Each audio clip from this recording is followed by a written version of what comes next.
Okay, welcome everyone. Let's do a sound check and we'll see what's happening here. Just a moment.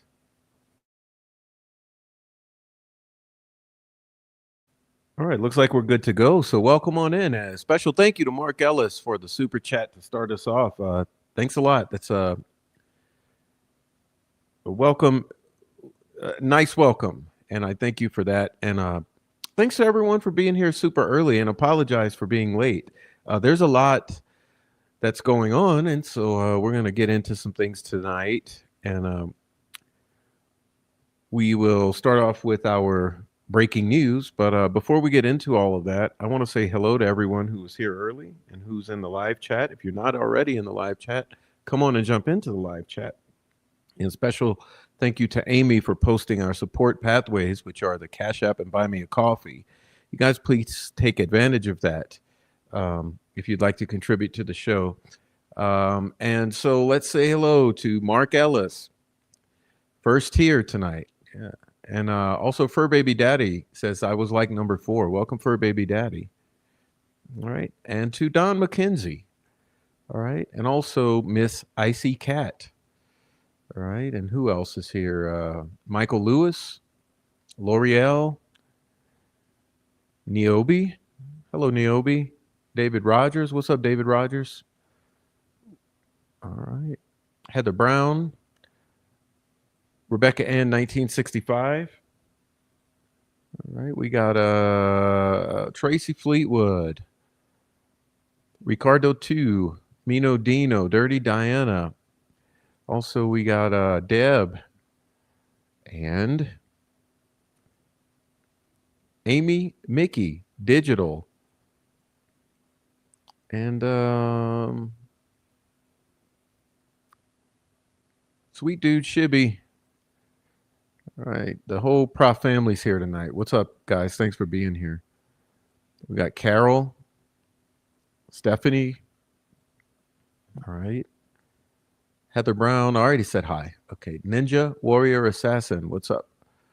All right. And Granny was slow, but she's old. Well, and there's Mark Ellis. Hi, Prof, starting on this earlier. Thank you, Mark. Everyone, please remember to keep chat respectful and stay classy, y'all. I mean, at a bare minimum. Ola Cat, what's up? And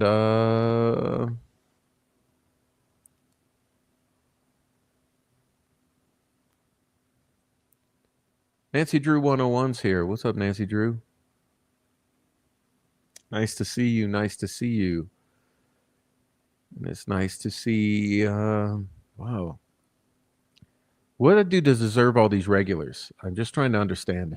I was thinking earlier, like it's the family. We got the props family. All right. Jalen, Lisa. All right. Who else? Jennifer Hoff. What's up, Jennifer? Your mom and him. Kayla. Okay. Miss Deb, hi. All right. And we got Nicole Watt. All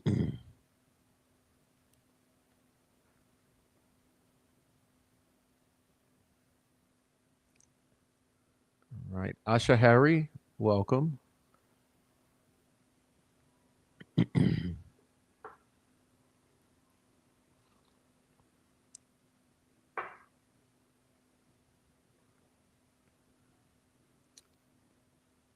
Dennis McKean, what's up, Dennis? What's up, Kat? And what's up, Faith Ross? Thanks everyone for coming in from the Lurker crew. Appreciate you guys coming into the chat. What's up, Keith? Lena, Elizabeth Jones, Spike Dog.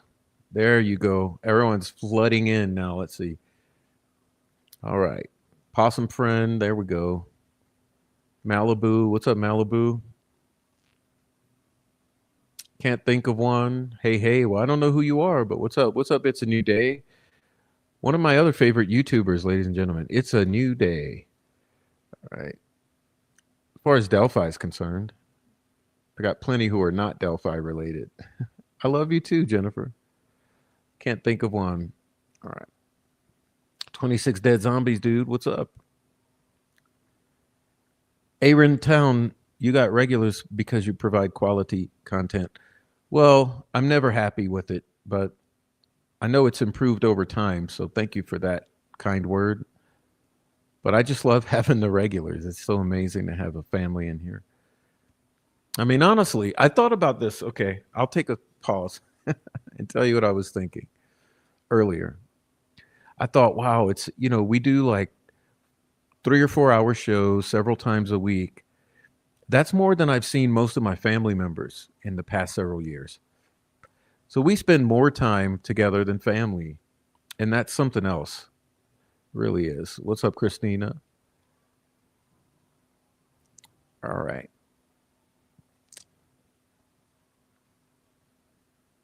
All right, you guys. Rebecca McRae, what's up? You went to the wrong channel. You mean the little channel? Well, hey, let me tell you guys some secrets. So the little channel, there are fewer ads because it's a smaller channel, and there are fewer chat members. So if you are antisocial and hate ads, go over to the small channel and you can be by yourself and have fewer ads interrupt your solitary confinement. What's up, Gretchen Allen? All right.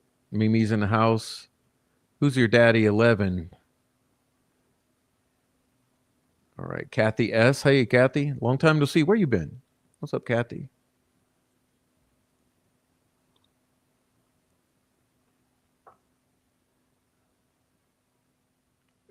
JR Nana Boomer. Love and light to all. Much love to Prof, Super Mods, Incredible Chat, Peaceful Lurkers, as well as the crazy trolls. If you notice, they've been a little quiet lately. I think the funding has dried up. Okay, so I've been talking to a few attorneys. I'll just go ahead and tell you what's going on. Been talking with a few attorneys about the theories behind all of this troll farm.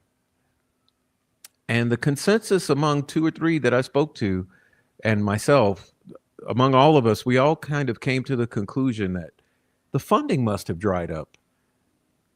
Really. Can any of you think of a better reason why the trolls would have gone away? All we can assume is that the funding dried up. And so now that they're not being paid to terrorize us, they're gone. What's up, Leanne85?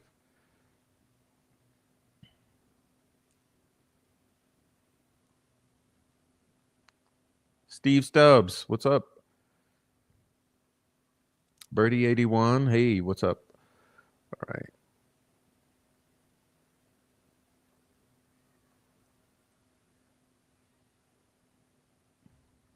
K Special, what's up? All right, we're getting everyone in here. Slap the like. Hit the like you want to hit Sweet Nick. Okay. My daughter walks by TV and rolls her eyes and says, that guy again. Yeah. Yeah, daughter. Okay, let's see.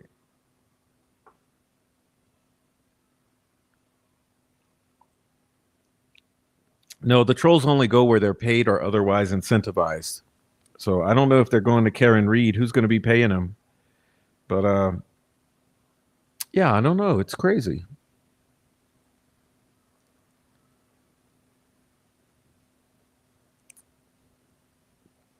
Hey, Eliana Davidson, what's up? And Digital, what's up, Digital? Okay. No, oh, there you go. Nobody nothing, 1717. What's up, nobody nothing? All right, so for those of you who care about the breaking news, I don't care as much about it. I must be honest with you.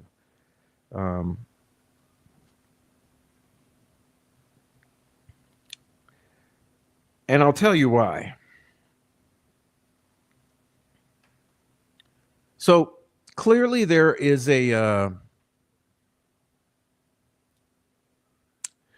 clearly there's an effort to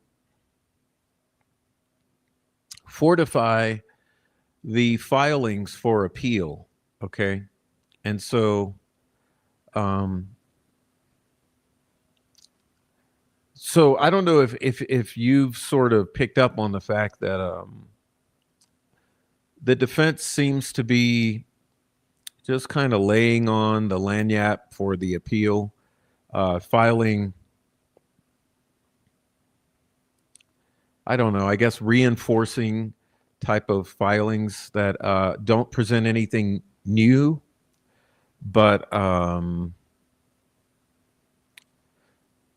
sort of just reiterate points. And that's been going on with the past several filings. And we got another today. And so that's what we're dealing with today's filing. Is it's sort of an emphasizing of a prior issue, but all of that being stacked up for the case of appeals. Yeah, like New Day is saying, for the record. But let me say this, because ultimately I think it's going to come down to this, and you know that you should not expect any reason, any legitimacy, any giving on the part of this judge. It's going to be more of the same. Okay, but I thought of this too. I thought, wow, let's just accept the reality here that with this case, if this case does not successfully appeal, if it's not successful in appeals, that's going to be your primary indicator that this entire system in Indiana is absolutely rotten to the core. Because I was considering earlier, basically in thinking about this filing from today, which I'm going to tell you about shortly, I was thinking about all of the filings, I was thinking about the entire case record that's going to appeal. And I thought, wow, think of everything that is going to be in front of this appeals court. Okay. And and I started to think about it, and I thought it's a non there's really no argument. Like, this should have success. Now, but I also thought of the flip side of that, which is that if this does not, if this goes in front of appeal and this does not have success with as hefty of a record as it is, and as alarming as this whole thing is, and with the public pressure that I'm sure the appeals panel will be well aware of, if this does not prove successful, you've truly got to think about what that says for Indiana and the Indiana courts. And the more I thought about that, I thought, wow, this is just it's one of those things where you never really know. You never really know.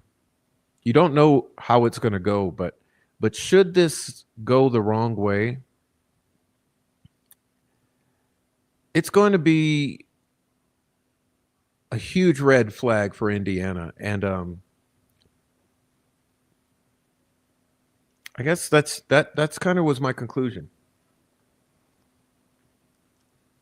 Because remember how every time we go over points, I say, yeah, but it gets worse, because there's so much bad and there's so much to it that it's just funny, because if you're looking at any one angle, there's 35 more. There's 35 other equally horrific takes on this.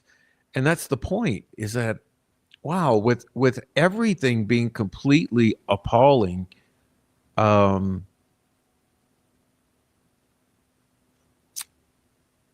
it's really concerning. And honestly, I don't know why we sit here. I was talking to someone the other day about echo chambers, and it's like, no, listen, this is not an echo chamber. What gets into an echo chamber is your own thought patterns, and your ability to reflect and self-doubt. Those things are like, say, if you know what an echo chamber is in physics and how waveforms work,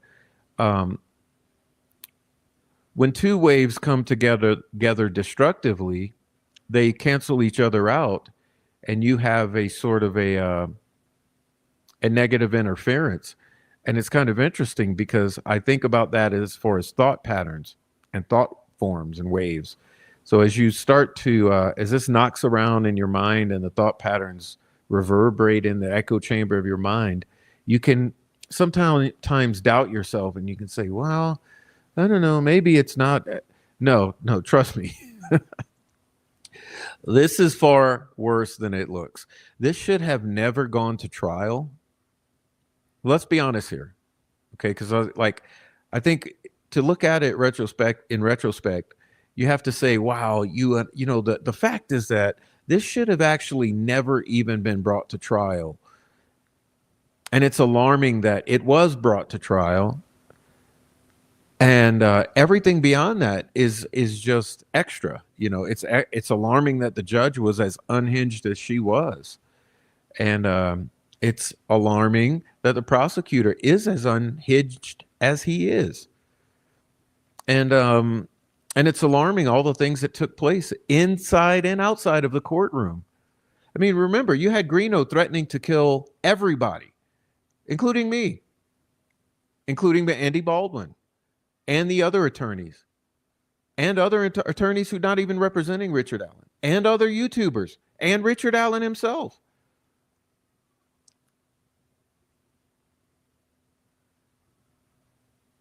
So, I mean, inside and outside of the courtroom, this was absolutely appalling.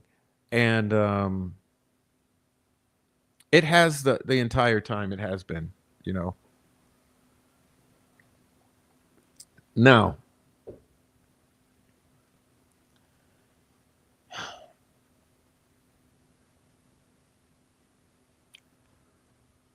has the state of Indiana participated in terrorism of individuals expressing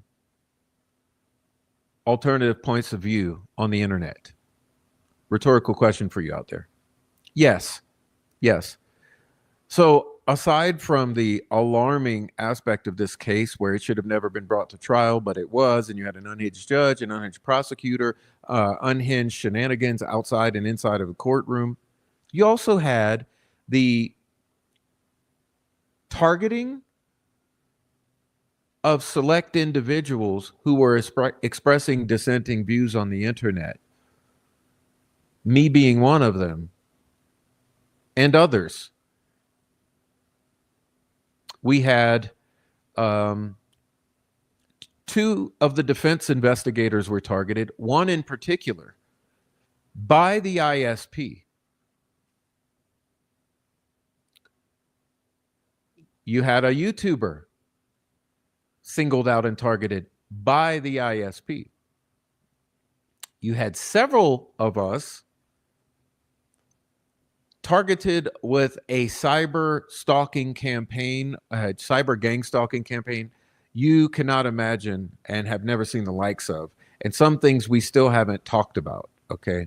Because there are things that are being litigated that you still have not really heard about on the YouTube streets, as far as some of the terrorism that occurred and some of what they've done. And we've talked about it privately behind the scenes, but they've cost some of us tens and tens of thousands of dollars.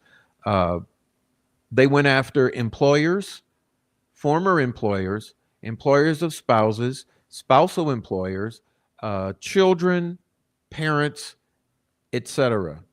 And so, some of us are still suffering the consequences. I know that I'm not going to go into it, but personally, with what occurred with my police department, with my child protection services, with my employers and former employees, you would not believe. And one day you will know.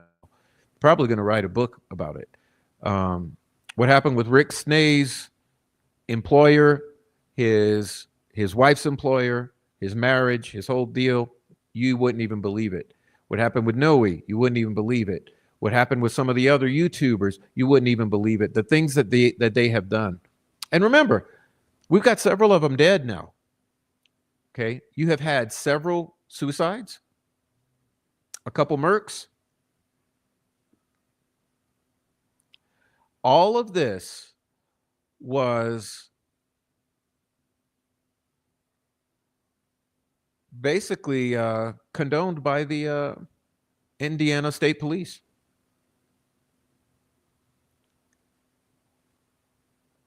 It's my belief that much of it was done at the behest of the Indiana State Police.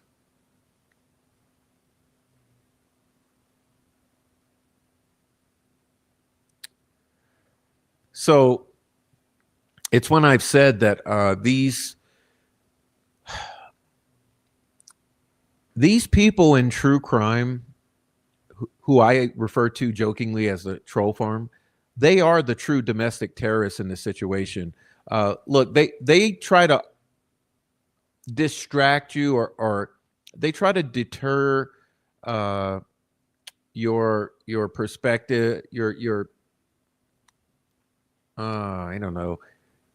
They try to dissuade you from really seeing it by saying, like, no, the domestic terrorists are the white supremacists in Indiana, and it's just a blanket term, and it's basically anyone that votes Republican and owns a gun. No, that's not the domestic terrorists. Plenty of these domestic terrorists vote liberal in every election, I guarantee you. Okay.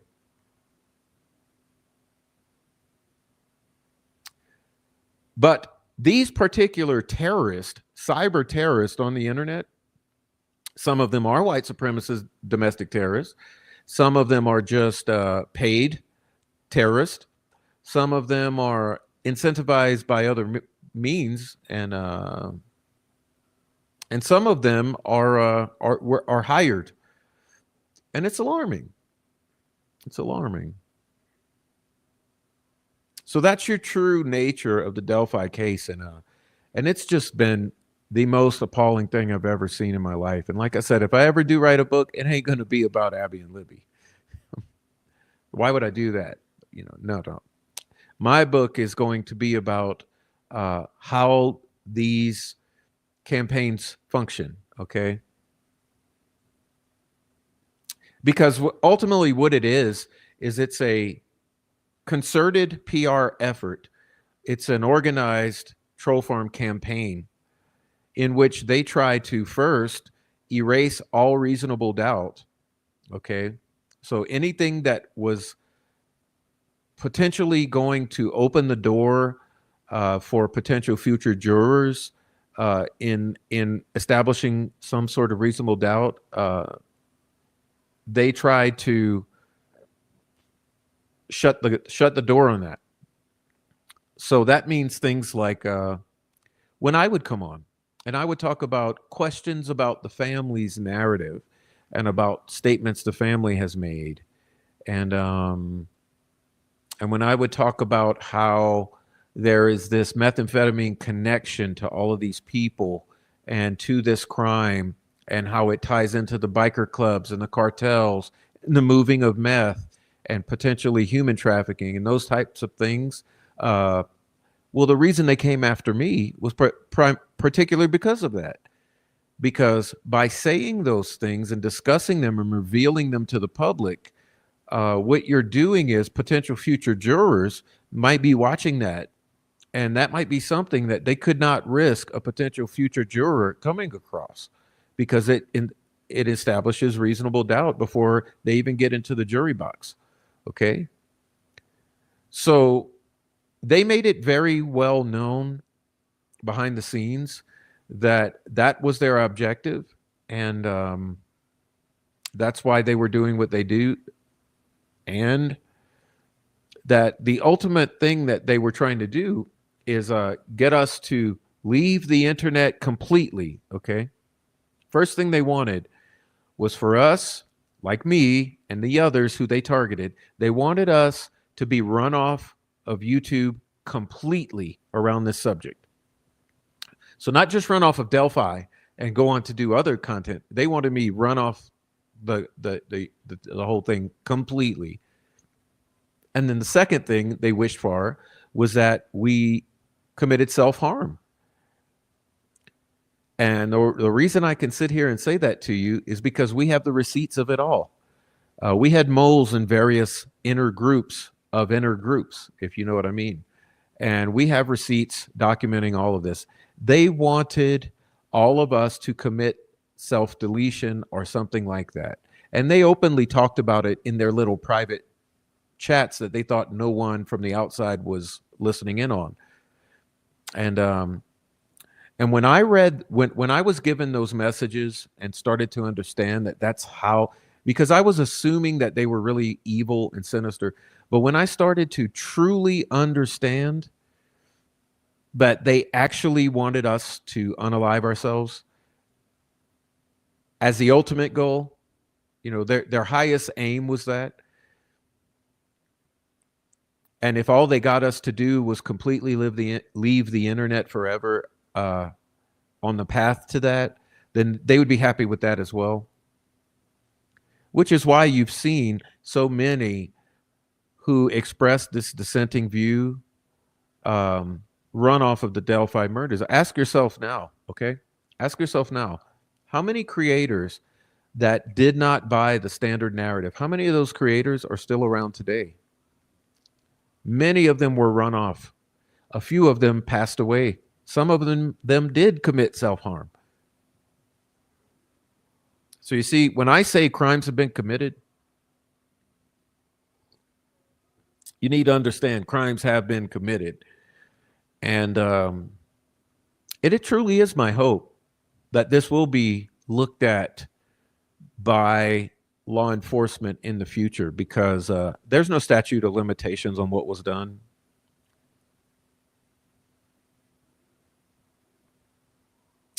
But in my opinion, this is state-sanctioned cyber terrorism.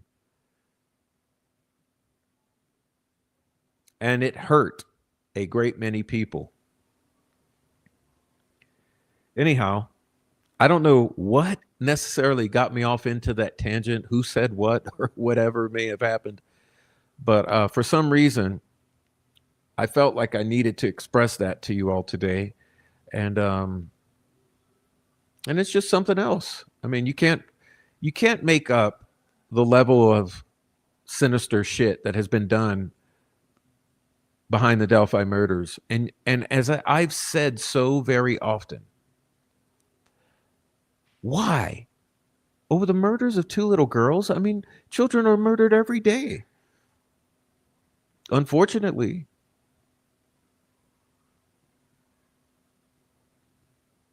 And you don't see this every day with every case, every child murder. No, you don't. So why here? And why is it that all of these people seem to be tied in to motorcycle gangs, particularly the Hells Angels, meth dealing, particularly Carroll County meth dealing, and hacking / dark web questionable fucking activity?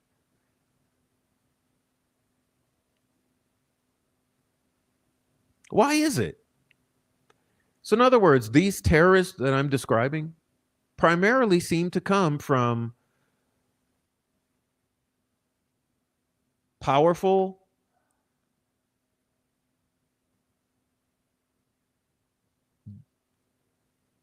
dark web influence families.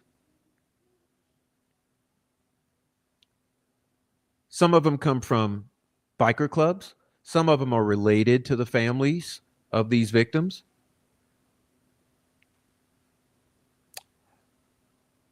It appears to me as if the element that has been terrorizing the community, who I call Troll Farm, that they're basically the same element, the same type of element that killed these girls. I'd believe that these girls are the victims of a criminal enterprise. And it's just odd that these trolls tend to be the exact profile. It's just like these trolls are just the exact type of profile that I assume hurt these girls.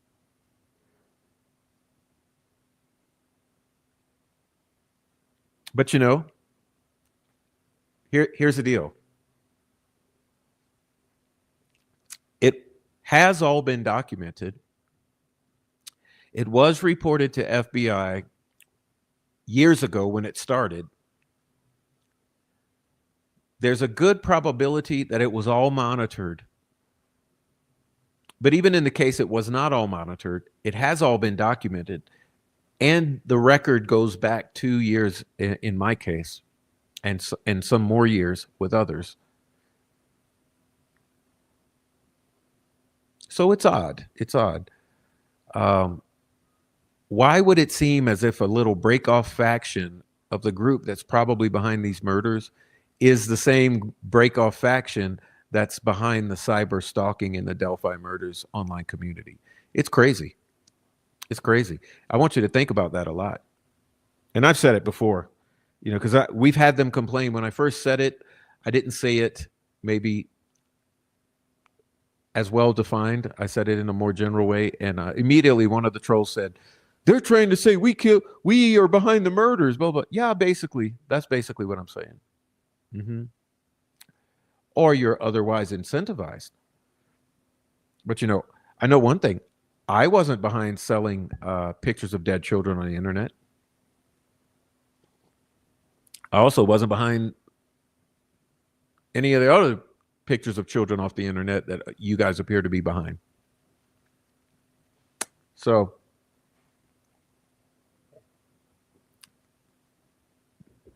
let us go ahead and get into the news. We're 30 minutes in. I feel like I've ranted long enough.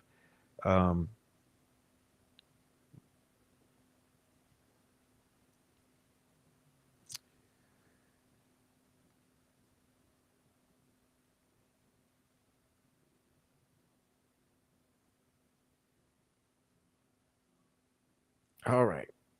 So this thing today, let's talk about this filing today. And again, I'm not that impressed by it. I think it's just beefing up the appeal. And it's called Defendant's Motion to Reconsider Denial of Motion to Correct Error. And this is a Jennifer Auger filing, which I found kind of interesting in and of itself.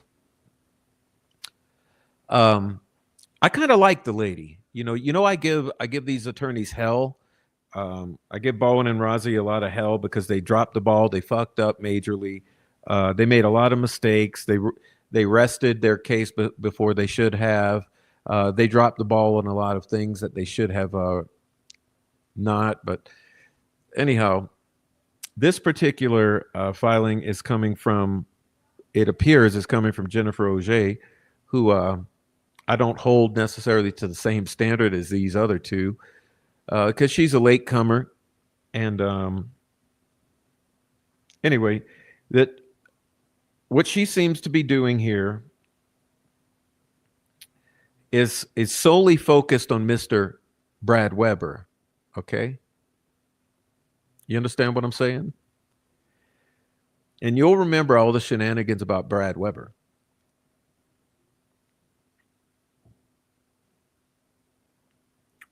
So it says at trial, the state argued that Brad Weber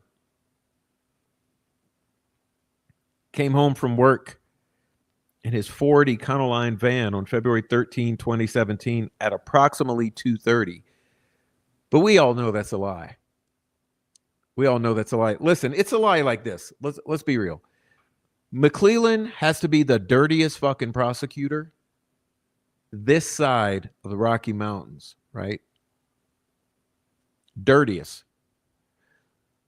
Because don't you find it odd that after Sarah Carbaugh goes a couple years, she hits 2019 and suddenly changes her wording from muddy, muddy, muddy, muddy, muddy. This guy was muddy, muddy, muddy, muddy, muddy. He was muddy. And then she changes the terms in 2019. She suddenly, magically changes her mind. And now she says, this guy was bloody, bloody, bloody, bloody, bloody, bloody, bloody, bloody, bloody, bloody, bloody, bloody, bloody, bloody. This guy was bloody. Okay. Then your little medical examiner, who for years said there's two knives, serrated, straight edge, serrated, straight edge, serrated, straight edge, serrated, straight edge. He goes to meet with McClellan, serrated, straight edge, serrated, straight edge, serrated, straight edge, serrated, straight edge, box cutter.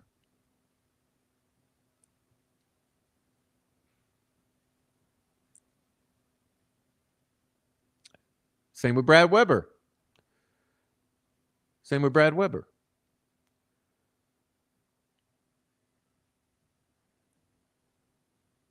Okay. Why is it that everyone's testimony who these certain crucial points in the timeline hinge upon, why is it that for the state's theory of the crime to work, all of these individuals have to change their story after multiple times reiterating that it's this way, it's this way, it's this way, it's this way, it's this way. And then they meet with McClellan or with Holman, and then suddenly, oh no, but it's not that way.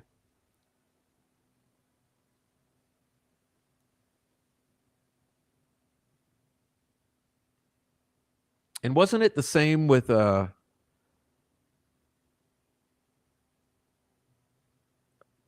who was a cop? It's one of the, I can't recall now whether it was Cicero or one of the other ones, but remember, one of the cops, I just read in one of the previous shows, one of the cops had said, it's this, it's this, it's this, it's this. And then they get to the hearing and suddenly change his mind.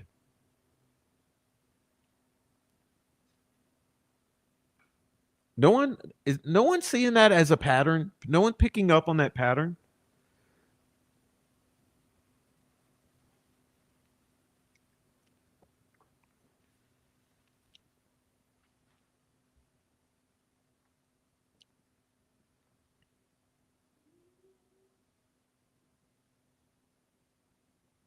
I mean, I don't know if I'm just talking to myself here, but I find it really difficult to believe that no one else sees that.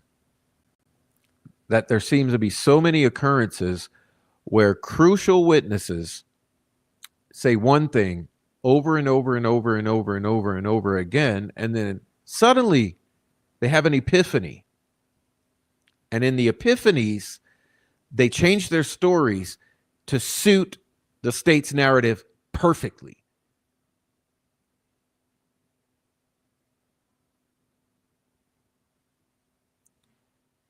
And the thing is, some of the shit has been done under oath.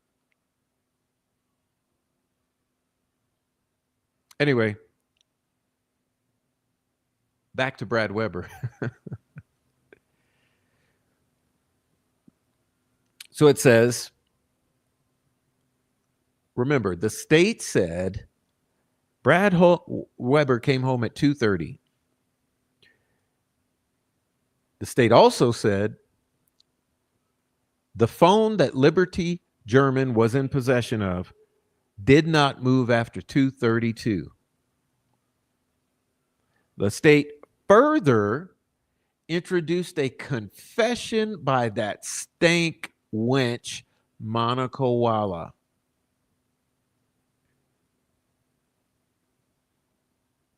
who alleges that Richard Allen told her that on February 13, 2017, he kidnapped Abigail Williams and Liberty German on the south side of Monon High Bridge and was on the south side of Deer Creek with the girls, intending on graping them.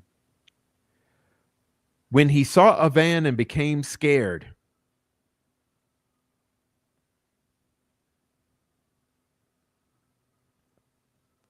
Dude, I bet Richard Allen ain't no shit about this crime. At the time, she claims he made that statement.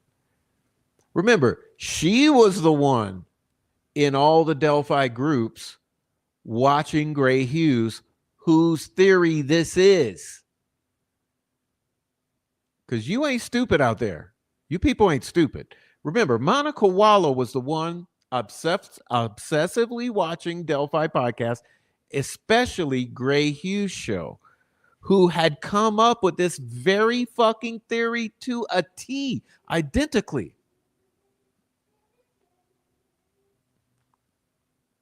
I mean, this is Grace Hughes' theory. If none of you have seen those old shows, that's exactly Gray Hughes' theory.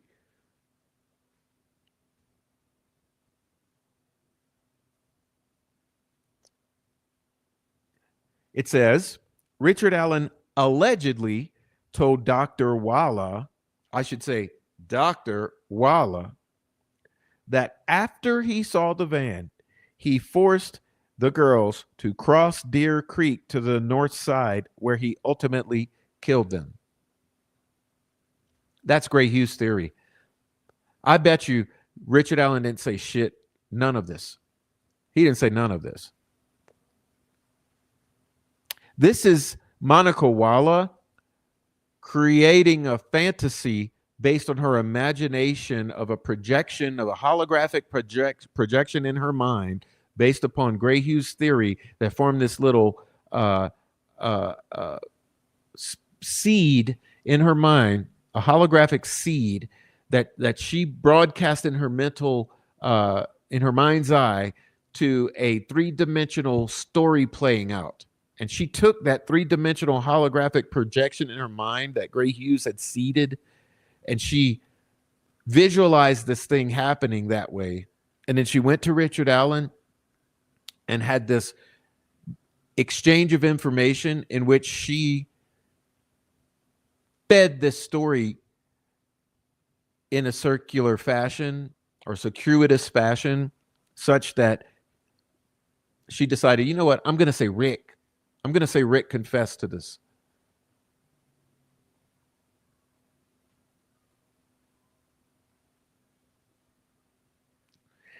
As set out in his motion, the state knew or should have known that Brad Weber's trial testimony, and the testimony was that he returned home at 2:30. The state should have known that that testimony was false. And she says, see the motion to correct error at 8 to 13 and attached exhibits 3A, B, C, D, and E. And you and I have gone through that ad nauseum on this channel. We're not going to do it again. It's not the point of the show tonight. But you should all know that in the motion to correct error, which addresses the Brad Weber part and the video and the FBI sheet, this is what she's referring to here. She says, additionally, Exhibit 3E, the motion to correct errors, an FBI subject information sheet for Mr. Weber shows that Mr. Weber's cell phone started pinging at his family's house at 2:50 p.m. And that's part of what we discussed about that.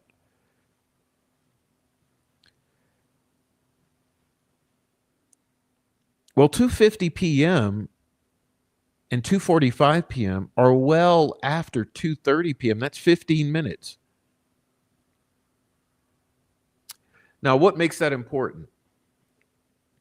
What makes that important is that at 2:32 p.m., that phone stopped moving. So how do you explain it? Listen, I can give you a fantasy world scenario like Dr. Walla or Gray Hughes would love, or any of the troll farm. Let's do it. Let me make up a scenario in how this would be possible and Brad Weber be telling the truth. No, I got it wrong. I mean, Brad Weber initially be telling the truth, that it was later when he got home. But let's say this. Richard Allen abducts the girls, takes the girls down to the south side of the bridge, down to the driveway, and maybe over in the woods, to the edge of the creek, like Gray Hughes has for years theorized. For years before, this is before Allen's arrest. The only way I could see it happening, the only way you can make it work and for reality to still be reality, is if Richard Allen took the phone. He says, give me the phone. And he takes the phone. And let's just assume that he must have been a star pitcher in high school or in community college if he went there. But let's say at 2:30, Richard Allen takes the phone. He throws it as hard as humanly possible across the creek. And whew, he chucks the phone and it flies, I don't know, what is 100 yards. And it lands over on Ron Logan's property at 2:32.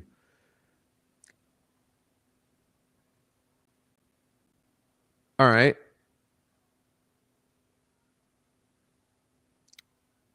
Well, if he had done that and then Brad Weber comes by at 2:45 and scares him, then it could all still make sense. But that's about it. That's about it. Because, listen, reality says it doesn't make sense. I mean, reality has always said none of this makes sense because let's hit the reset button on reality right quick. Hello, why were those girls not found? See, if those girls had been dead and there from 3 p.m. on the 13th, they would have been found without a doubt. There's absolutely no question about it. Those girls were not there, which is why they were not found. Now, isn't it amazing that that was not presented in court for you? Why didn't the jury get to hear that? Matter of fact, why didn't the jury visit the scene to be able to understand that those girls were not there. Because if the jury had visited the scene, the jury would have clearly seen that you can absolutely see those girls from, I don't know, 50 to 100 yards away. Let me make that explicitly clear for you fucking idiots who happen to be watching. Look, if you're in Ron Logan's backyard, you can see down 50, 100 yards down to that spot those girls were left or found. Listen, if you're on the other side of the ravine at the top of that hill where the trail naturally kind of ends, you would see right down the crime scene. Oh, let's put it this way. If you're on the entire side of you're on the other side of the creek entirely. You're at Brad Weber's property and you look across, you can see that crime scene. You'll see those girls 50 yards away.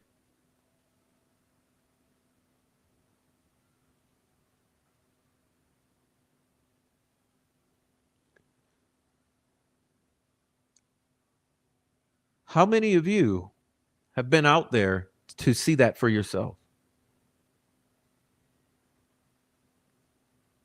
Trust me, El, you owe it to yourself. Take a little trip. That's why the jury should have taken a trip. Anyone with any common sense could go out there and understand that if those girls were out there, they would have been seen. Because remember, not only was it daylight that evening, meaning after 3:30 p.m., it was still daylight for a little bit. It was also daylight for hours and hours and hours on the morning of the 14th. So this whole excuse about it was too dark to see, that's fucking, listen, everyone who's pushed these ideas to you has done it intentionally to mislead you.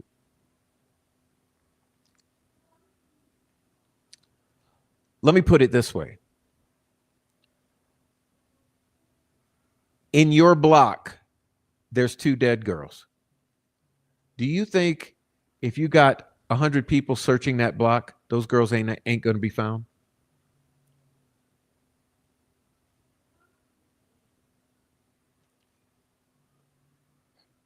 Those girls would have been found. They weren't found. Oh, you know why they weren't found? Because they weren't there.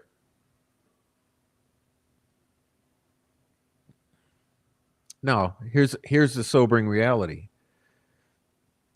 If they weren't there, then that means not 1% of this line, the state or Gray Hughes or Sleuth Intuition or any other damn fucking troll farm imaginary world folks have told you is true. If those girls were not there, none of this is the way it happened. And listen, those girls were not there. I mean, that's ultimately what it comes down to.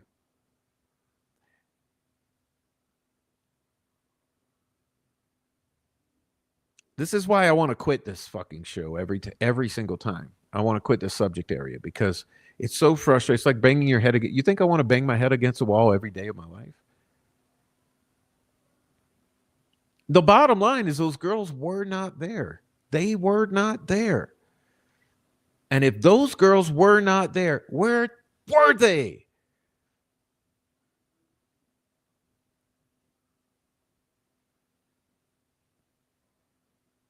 Telling you.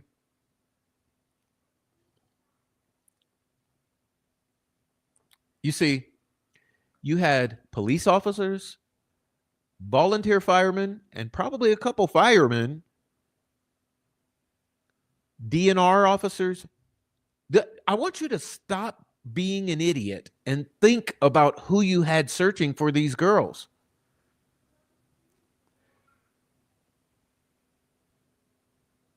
Professionals. And I'm sorry to be so mean about it tonight, but for real, just think. You had professionals searching for these girls. Firemen, Department of Natural Resources, policemen. Who usually makes up search teams?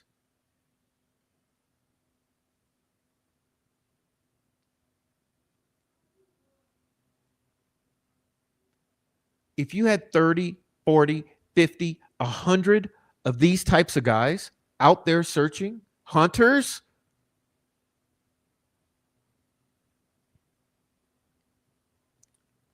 for two girls from 3:30 p.m. on till dark, and we're just going to omit the overnight hours, but remember, there were also people all night searching for those girls, same people. And then you start over. Sunrise. Let's be generous. 7:30 a.m. 8, 9, 10, 11, 12. 5 hours of sunlight the next morning.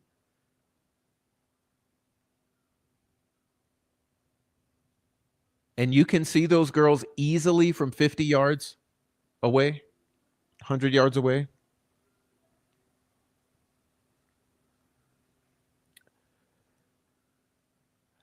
I mean, see, like I said, it's a sobering reality. You have to be able to accept that those girls were not there. Using critical thinking. You had first responders, firemen, policemen, natural resource officers, family, hunters, good fucking capable folks. Searching a small area, a few backyards. Come on, man.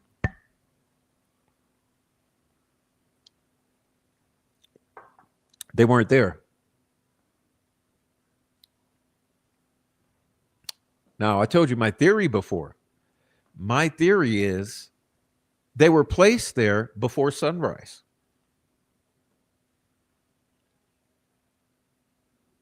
Okay? They were placed there before sunrise. My theory is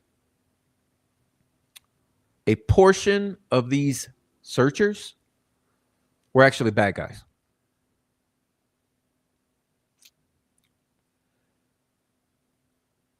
We've gone through this before. I played for you a clip.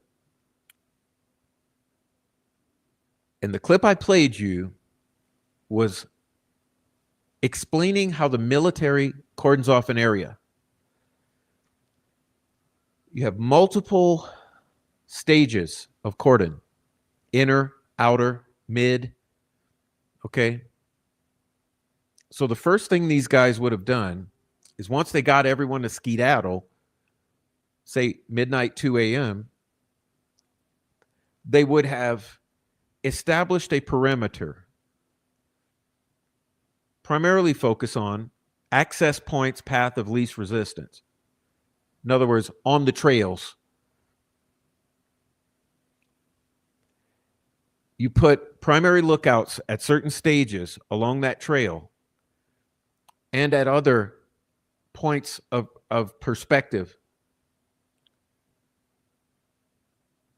where you have the high ground. You can see anyone coming in or out. You have that outer and you have a little inner, and everything within that inner cordon is protected, safe space. Okay. So that's what they would have done. They would have got their 8 or 10 or 15 guys. They would have established that perimeter and established that inner safe space. And then once that was clear, then they ensure that the whatever pathway has to be traversed, whether it's the road they're bringing the girls on, whether it's the creek they're bringing the girls on, whether it's a trail they're bringing the girls on, wherever they're bringing the girls from A to B, they're going to have that clear. And then they make the call. Oh, okay, it's 2:30 a.m. or it's 4 a.m. Okay, clear. You keep everyone out. Only your people are in. You have a clear pathway and you say, okay, bring them in now. So you bring them in, boom, you bring them in there. Everything's set, everything's staged. Okay, good to go. Once it's good to go, then you allow them to be found. And Optimally, you would allow an innocent person to find them. You know, if you're thinking strategically, you don't want anyone that has anything to do with this to be the finder of the bodies, because you want plausible deniability. So what you do when you're ready, you say, okay, go. And then you just let whoever flood the area and let chance happen. And whoever's going to fucking find them finds them. Oh my God, I found 2 dead girls. And for me, that's how this had to happen, because they were not there. You know, they were not there. Once it's cleared, they're allowed to be found, which begs the question, why were they not found till after noon? Someone explain that one. How is it that they're not found until after the noon hour? Although we've gotten several conflicting stories about that too. Does that mean they kept this cordon up until 11:30 a.m.? That would be awfully odd, wouldn't it?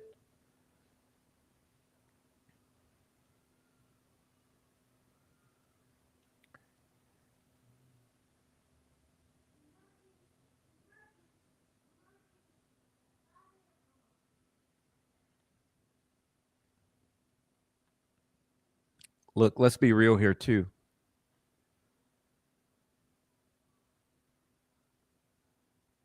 And you know, I don't think Ron Logan had anything to do with this.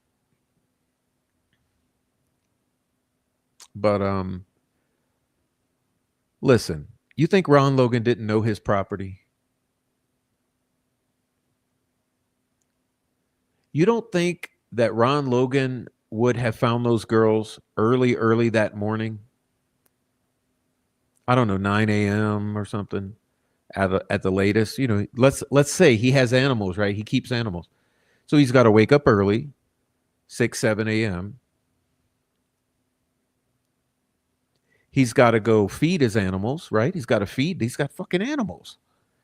You don't think Ron Logan's going to wake up, go feed all of his animals, take a look around his property, especially knowing there's 2 missing girls? You don't think he's going to think, hey, maybe I'll go check out by the creek in case one of those girls drowned or something? You don't think Ron Logan's going to think about it early in the morning on the 14th at 9, 10, 11 a.m. at least? Go walk down there and see if there's some dead girls around his floating in the water or something? Come on, man. Like nothing has ever made sense.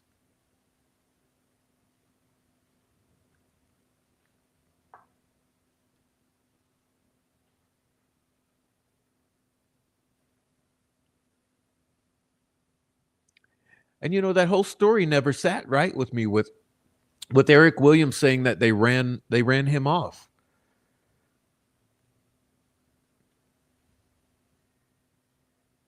Why would you run off? Like think about it. You're searching for 2 missing girls. Would you run off anyone, or would you just let everyone search wherever they're going to search? Let them search where you're not.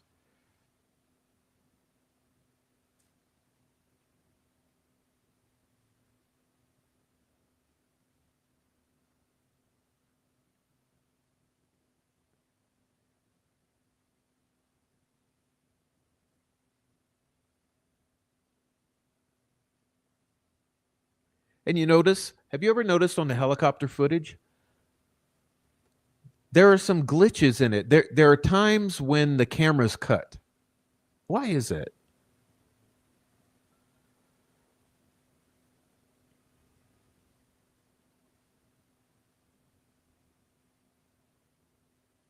Why are there times when that footage is cut? And why does it sound like that dispatch audio?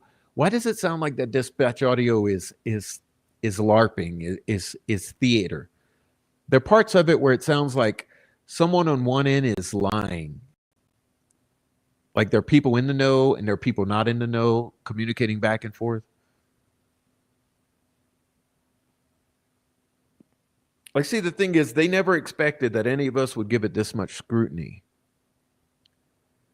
But it's like the more scrutiny we give these artifacts, the more they fall apart under scrutiny. Every interview from the family, every interview from law enforcement, the interviews of the searchers, the text messages and the fucking Facebook posts and all the bullshit of the fucking family and the searchers.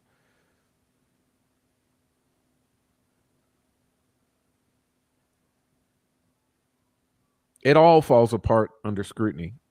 And that's the theme of our show tonight. So I know I'm kind of like I'm on my soapbox this evening for some reason. I guess I feel like a monologue, but I'm on my soapbox, and I'm kind of delaying getting into the show, but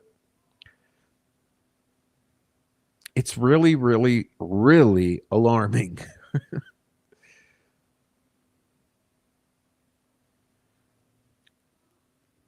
And then 7 years of nothing but lies. And they never thought anyone would document. You know how they tried to erase so much shit off the internet? See, they never thought people would screenshot, screen record, document, and archive all of this shit. So what they end up with is 7 years of receipts from the digital world that they never thought even existed. You see what I mean?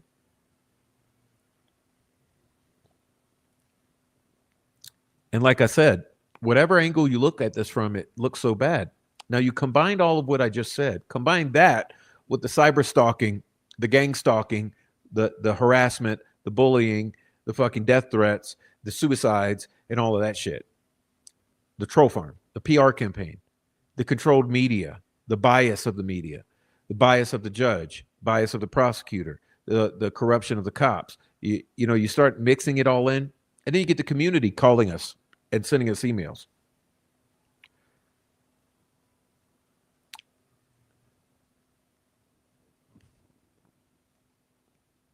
And for those of you who don't know much about the community, or listen, I just say this to make it obvious to you.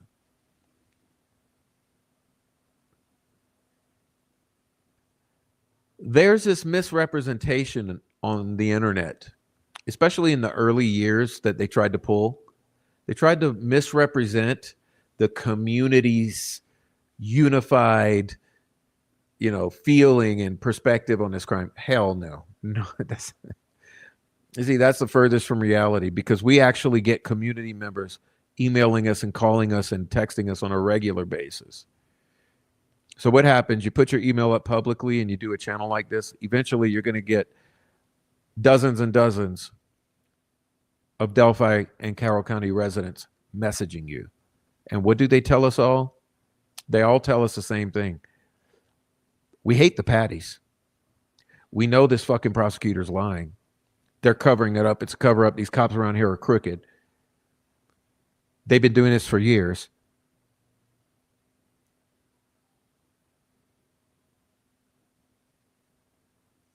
This is nothing new in Carroll County. They're all in on it. It's a good old boy club. And it's like email after email after email after phone call after phone call.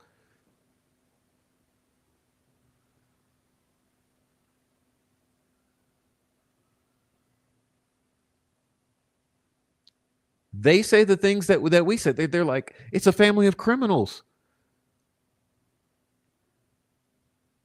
Count the convictions in those households. Count the felonies.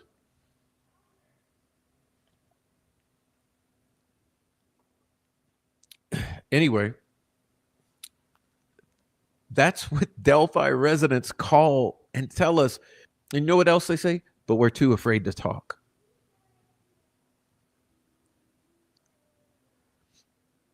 I would say, I don't know, 80% of those locals are deathly afraid to talk because they don't want to be targeted by Carroll County. And that's real. That's a fact for you.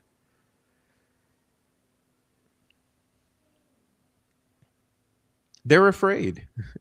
They don't want to be targeted by Carroll County, so they don't want to come publicly and talk about it, but they'll tell us behind the scenes as much as we want to know.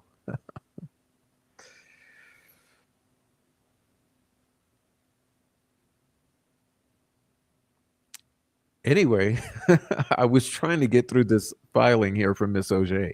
So let's continue.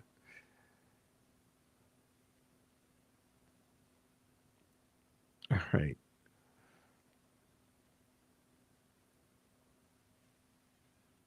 So what she's saying is, regarding Brad Weber's story that he got home at 2:30, that was changed. That's another thing you got to keep in mind. That story changed to suit trial, to suit the timeline. Remember, the timeline doesn't work, bottom line. But they changed. They had the key. I've said that earlier in the show tonight. They had key witnesses change their stories to make the timeline work. That's what happened, because the timeline doesn't work unless people lie. So they had people lie. And she's saying that here. She says, in light of the security video and the FBI subject information sheet, the state's narrative that Mr. Weber's van interrupted Mr. Allen before 2:32 is impossible, and the state knew it. Okay. And then she cites Glossip v. Oklahoma. And she says, regardless of whether Mr. Weber thought he arrived home about 2:30 p.m., the state knew or should have known that Mr. Weber's testimony was false.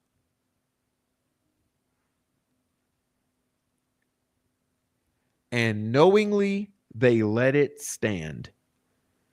The state's refusal to correct Mr. Weber's errorful testimony and letting his false testimony stand violated Mr. Allen's due process right to a fair trial, because the state explicitly relied on Mr. Weber's false testimony to obtain Mr. Allen's conviction. Mr. Allen is entitled to a new trial.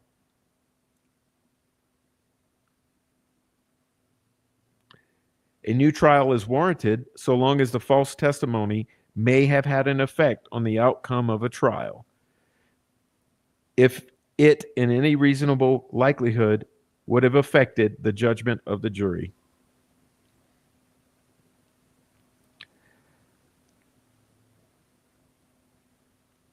So basically, she's citing Glossip and Napui and is demanding that Mr. Allen's motion to correct error be reconsidered, or the convictions be vacated, or set the motion for a hearing. So that's the new filing for today. And like I said, it's nothing earth-shattering here. It's just a bunch of reiteration of what we already know, and for purposes of appeal. And I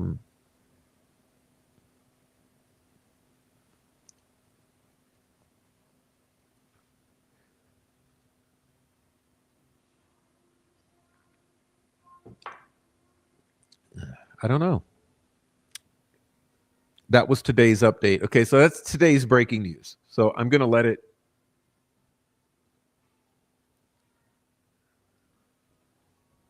I'm going to let it ride. Jeez, man. So I guess let's recap before I move on. So what was today's filing all about?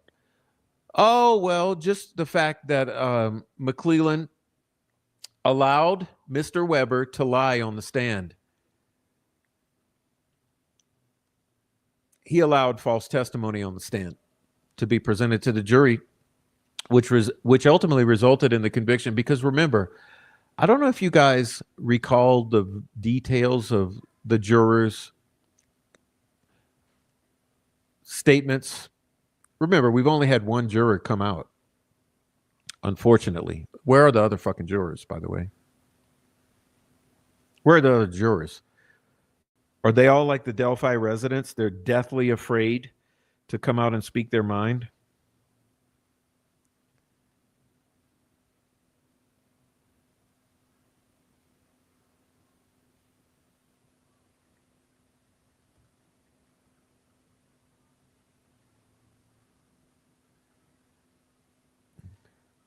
Thank you, Jennifer. I started a goal. Okay, thanks, Jennifer. I started a goal.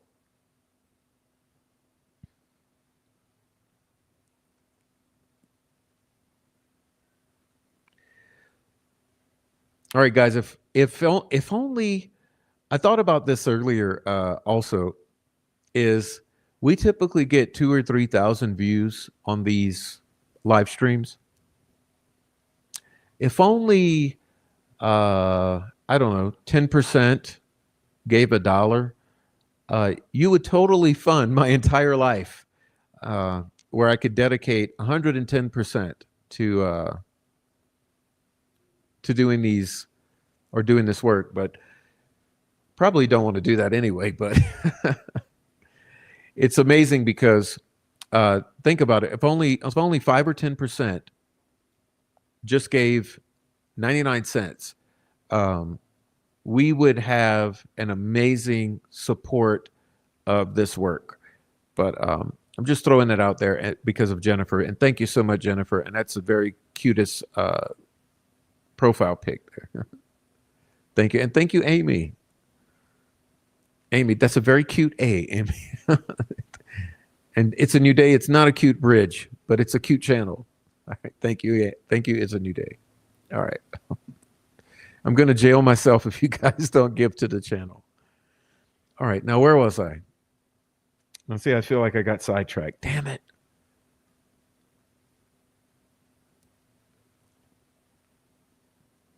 Oh, man. I've lost it. I've lost a train of thought. Thank you, Heavy Brown. Dark Hearts.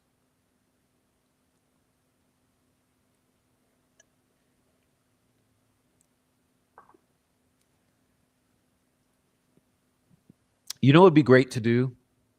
It'd be great to, I think a nice project, I might figure out how to set this up. I should do this. I should do I should set up a Bitcoin donation pathway for my children's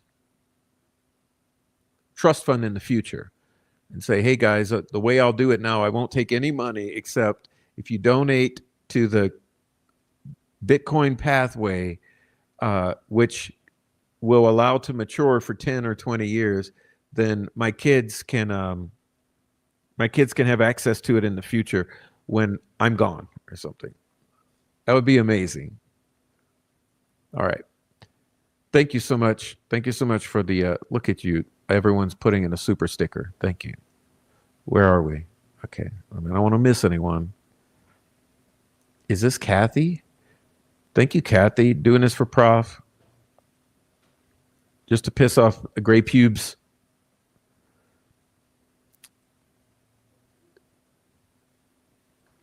May I recommend a funny channel? Okay. Kaleidohope, you are the best. Thank you for all your hard work. Deb, hit the thumbs up. Please hit the thumbs up. Thank you so much, y'all. Listen, now what was I going to say about gray pubes? Oh, YouTube bad actors. Yeah, I achieved my goal. It's my first goal I've ever achieved. Okay. Well, there we go. Prof has achieved a goal. Thank God. I don't think I've ever achieved a goal before with this particular thing. Okay, so let's see. I'll do this. I'll make another one. Okay. Thank you so much. Now listen. I was gonna say, oh geez, I don't miss anyone. Oh, jurors. I was talking about the jurors. Okay, let me get back on track, Noe. Thank you, Noe. Thank you, Mama J. Noe said, I'm talking about the jurors. The juror came out and she was saying how the van, that's where I was. Thank you, Noe. Round of applause. Okay, Noe. Cash app to Noe.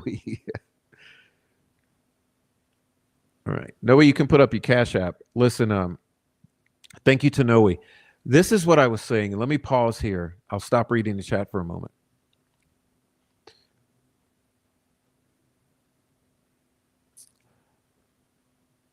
Speaking on this filing for today,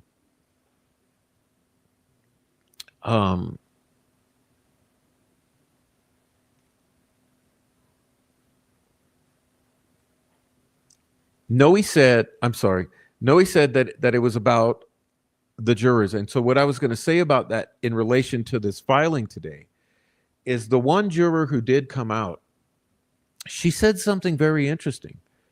She said it was the white van that did it, remember? Do you guys remember that?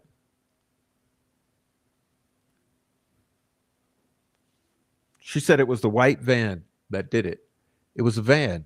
So in other words, this bullshit story that Monica Walla got from Gray Hughes, and was able to they had Weber bend his story to fit this timeline a little. So what they were able to pull off by all this maneuvering is they were able to pull off the white van, which is something only the killer would know, and like the juror said, and that did it for us.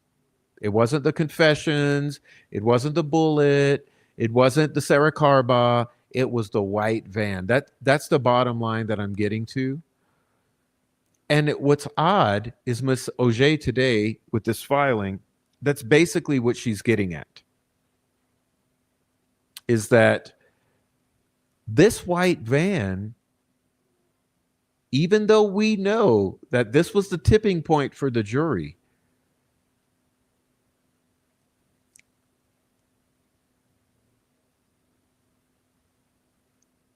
it was allowed with the state knowing that there was not reason to believe it was true. What evidence do you have? Let me put it that way.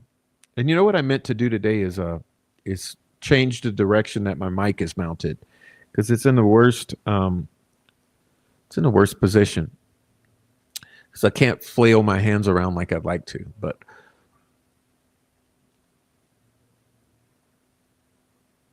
nothing to back up the white van except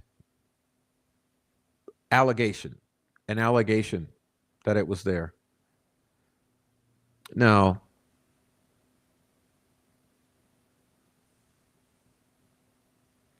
if the state needed, let's put it rhetorically like this.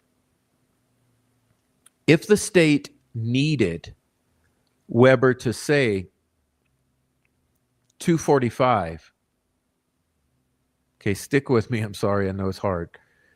If the state needed Weber to say 245, or if it benefited the state's theory, like let's say if Libby's phone stopped moving at 250, and if they needed Weber to say 245, I was pulling into that area under the bridge. If they needed that time to be the time, the state would. Do you think they would not have used that FBI subject information sheet and that security footage?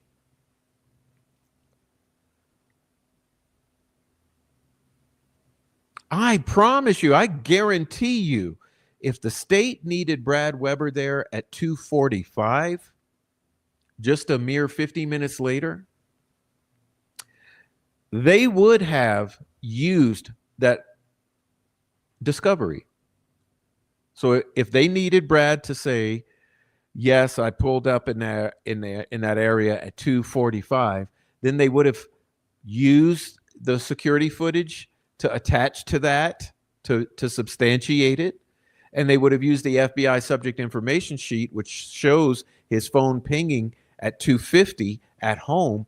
They would have used both of those to substantiate the 2:45 time that he was asserting. But what actually happened? They didn't need the 2:45. They needed the 2:30 to make the 2:32 the phone stop moving work, because it's going to take that 2 minutes to get across the creek. You understand, right? I mean, let's be real here. If you're a good liar, let's think of how a good liar would do this. They need that phone to stop at 2:32, which means at the very latest, this has to happen at 2:30, because it's going to take 2 minutes to cross through that creek with two girls.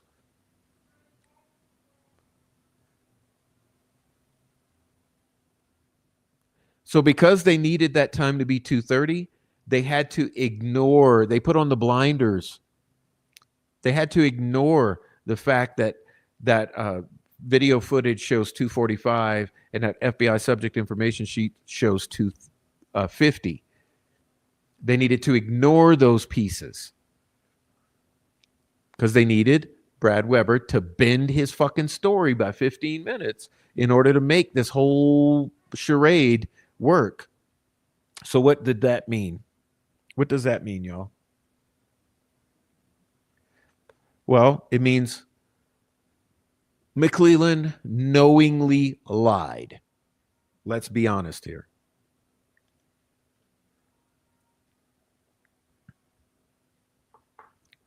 No, we're not even drawing any attention whatsoever to the fact that everything else is bullshit. You know? Okay. We're not even drawing any attention to the fact that every single thing else is bullshit. We don't even have last proof of life of those girls. We don't know if those girls were on the bridge. We don't know if those girls are seen in that video. We don't think the girls intentionally took the video of the bridge guy. We don't know if the bridge guy was involved. We don't believe those girls went through that water. We don't believe the bridge guy went through the water. We don't believe the phone went through the water. We don't believe anyone went through that water. And we don't believe they came up on the other side of that creek, because they would have been covered in mud. I mean, think of Abby. Okay, you guys really fucking logically think for a minute. Surely you've seen the crime scene photos.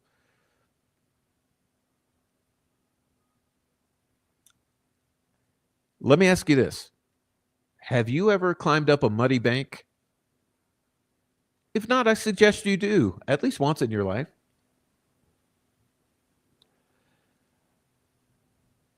You're going to be muddy from here on down to your waist at least, and probably to your knees.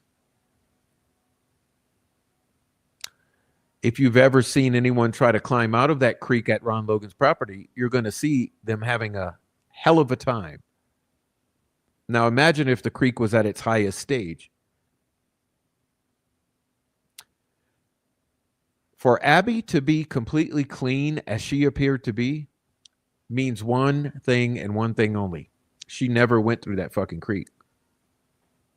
Because those clothes, whether or not it was Libby wearing those clothes, which were taken off and then put onto Abby, whatever the fucking fantasy world story is supposed to be, here's the bottom line. The clothes that are on Abby are clean. Those clothes would have had to be muddy if they had climbed out of that creek. And if you don't think I'm telling you the truth, turn it off and go in that creek yourself and try to climb out of the creek. And I don't mean go when it's 6 inches deep. Go when it's at its highest stage. You understand what I'm saying? And let me add a little something to that. Add a little panic to that. Add a guy with a gun chasing you across that creek where you're not really worried about getting dirty coming out of it. Imagine you're trying to get away from a fucking bullet. You go through that creek when it's this deep, and you come out the other side that's extremely steep, and you come out there as clean as Abby looks, and you explain to me how that's fucking possible. You see, No one thinks of reality when it comes to this case. You only think with the fantasy world TV has shown you. And look, I'm not admonishing you in the chat because you are all the sensible listeners. I'm just rhetorically admonishing for the for those who are naive and who have not really clearly thought out every aspect of these lies, because there's so many lies stacked up on top of each other. You really have to take the time and think of each one independently. And so I'm admonishing you there who have not thought of them independently. Think of this. You look at Abby in those crime scene photos. She's clean.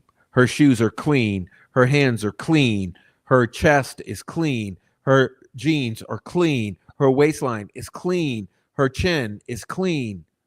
Her arms are clean. Matter of fact, look at Libby.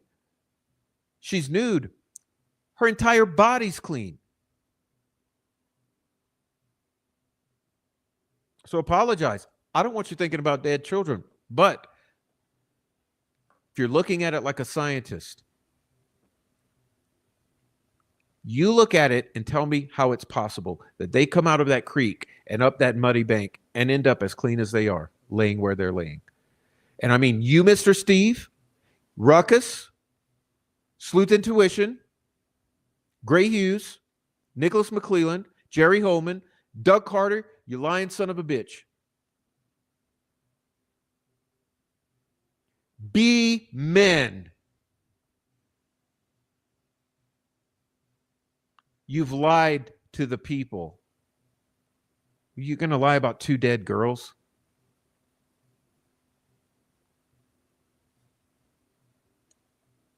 It's disgusting, man. You fucking disgusting people. Just like you tried to project a fantasy to say that those sticks were not intentionally arranged on those girls. There's so many things that those crime scene photos can show you.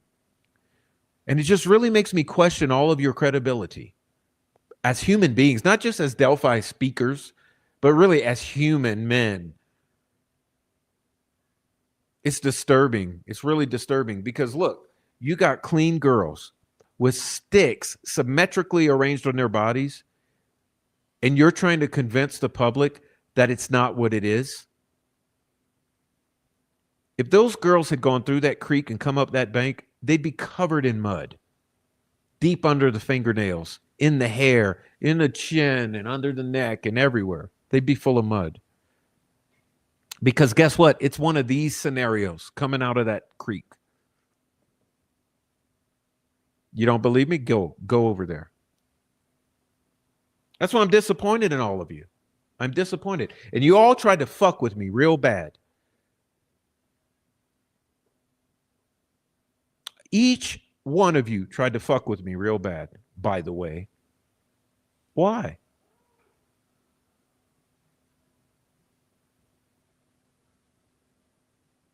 And tell me this. How do they end up with no defensive wounds? With the single perpetrator with a bladed weapon?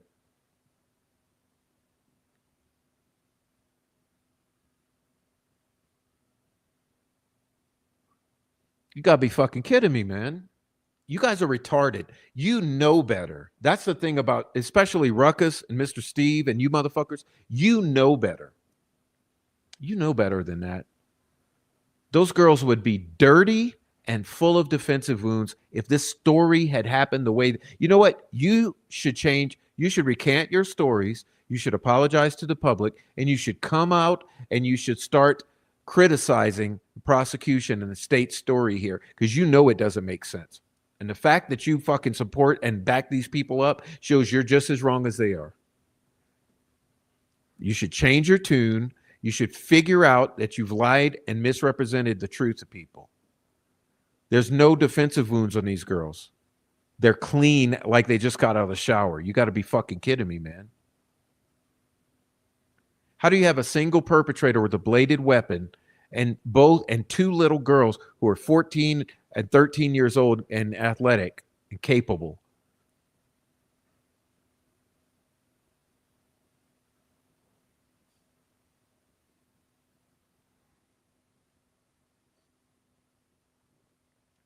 You see, I never picked a fight with any of you motherfuckers. You picked a fight with me. But I'm going to fight you with the truth at this point. And the thing is, that truth, the people out here who are right here in this channel watching, they know you fucking lied to them. And so do I. Now, what could make it possible to see them the way that they appear to be seen? Well, you know what could make it possible? Multiple perpetrators and bindings. Now, if that's true, then suddenly this story don't make sense, does it? See, that's the conundrum. That's where we're at. And you motherfuckers never tried to make this right with the people of the United States of America and the world. I mean, the world is watching. This is a worldwide phenomenon here. So you've lied to the world.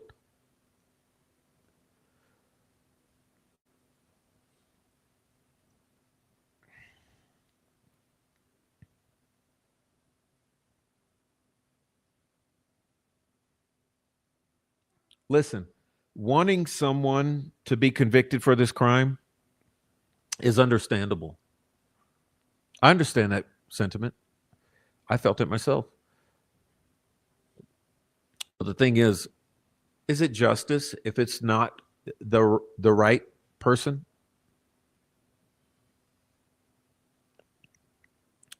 Is it justice if it's not the true story? It's not justice, man. If you cannot explain why those bodies are clean, why there's no defensive wounds, and why this timeline doesn't make sense, then you've not given justice.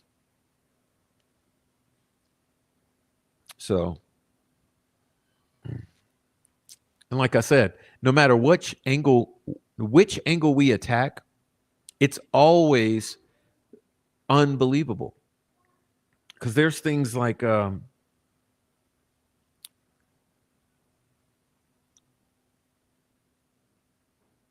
fact that they're catfished out there, the fact that their bodies are not found, the fact that there's this exchange of money between Kelsey and who knows whatever, and there's Anthony Shots, and there's people all around the fucking United States saying they had part in these murders.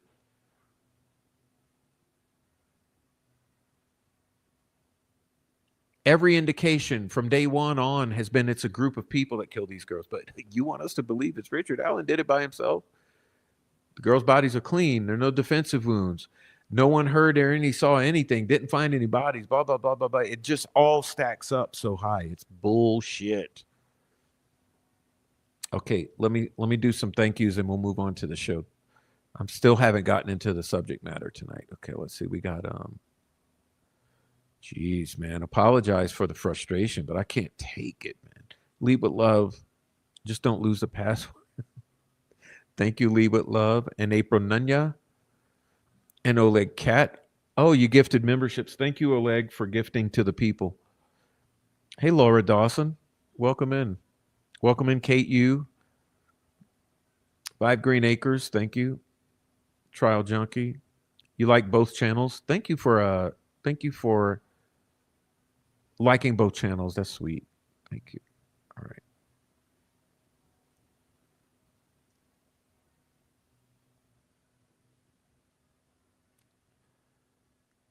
Yeah, everyone's amazing. I'm sorry I'm way behind in the chat, but I had to just get that out.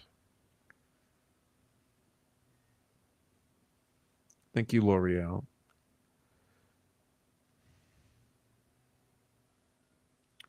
Yeah, the juror. Thank you, Iva Apophis, for being here.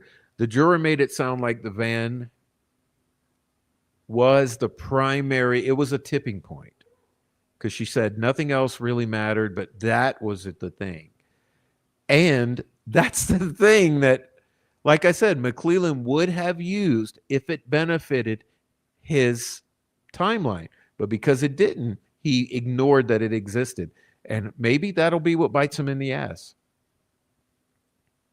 But probably not. I mean, like I'm saying, this entire appeals process will reveal the corruption in Indiana, just like all of this other process has.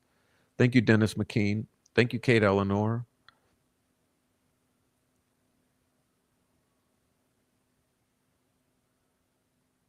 Gray Hughes said that was what put the nail in the coffin. Ugh, I'd like to put a nail in his coffin. Okay, never mind. Never mind. I didn't say that. Mhm.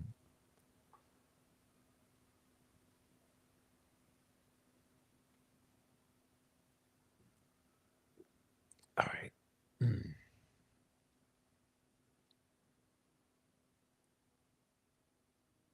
All right. Think you can't think of one?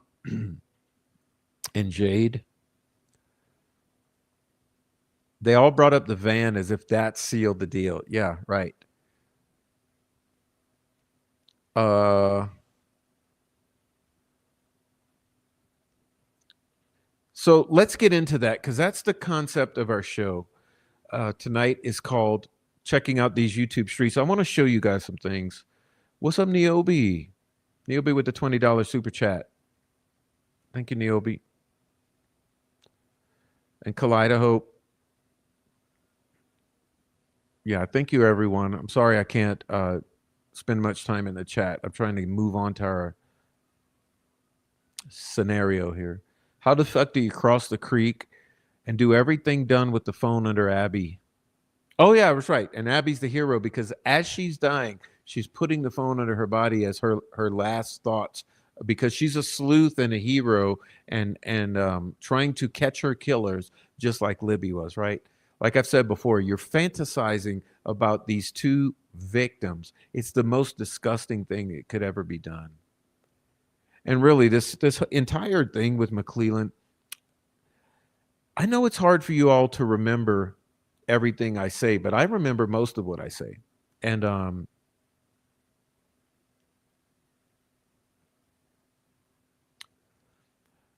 do you remember during the trial coverage when I said that I was very disgusted by Mr. McClellan's closing statements? Because I felt what he did was so disgusting in the way that he emotionally traumatized. He basically pulled some narcissistic abuse tactics on the jury for real. And I'm not just saying that because I don't like the guy. um, I'm saying that, think about it. What he did to the juror pool or to the juries, he took all the brutal, gory photos of their dead bodies. Okay, think about it. Yeah, they did. I know.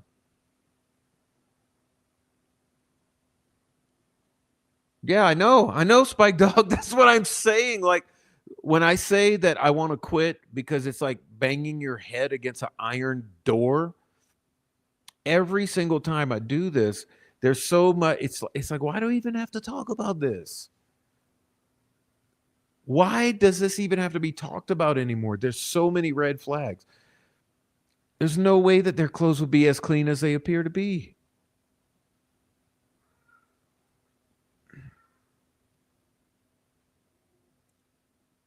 All right, sorry, I'm trying to get through these. Thank you, Jade. Okay. Yeah, I see you all sending me out the love tonight. Thank you very much. I mean, really, I always come to close to tears because it fucking makes me furious. Thank you, Dino.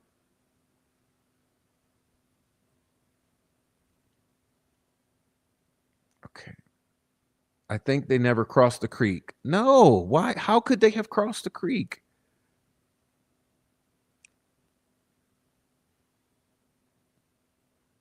I know they would have been nasty, full of mud. I mean, dude, that muddy bank. Okay, let me hurry up and get over this. I'm trying to get through it.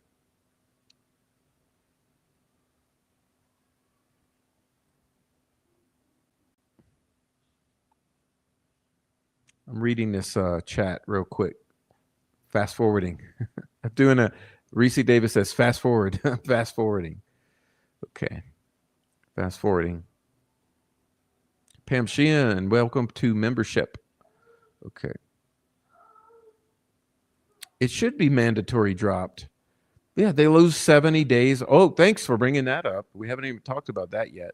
What's up, Alexander? Recency? Did I say that? I can't remember. Yeah, I saw that, Deb. I did notice that. Hey, what up, Christina? This may be the first time YouTubers help solve the crime. Well, let me say this. It's not the first time. YouTubers have solved crimes before. And that's something else that I've argued with some of these alleged law enforcement officers before about. Listen, there's been several times when YouTubers have helped solve code cases. It's true. It's not a one-off thing. Okay. Listen, here's what I want to say. I don't know if it's still on YouTube or not.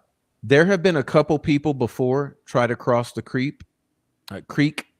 Geez, what am I projecting? Who's the creep in here? Listen, there's been several times before where YouTubers have been filmed trying to cross that creek and come up on Ron Logan's side. Let me just say this.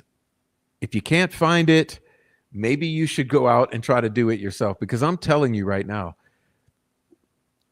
even in its low stages when it's a foot deep, you try to cross to that other side, it's not easy. It's a climb up.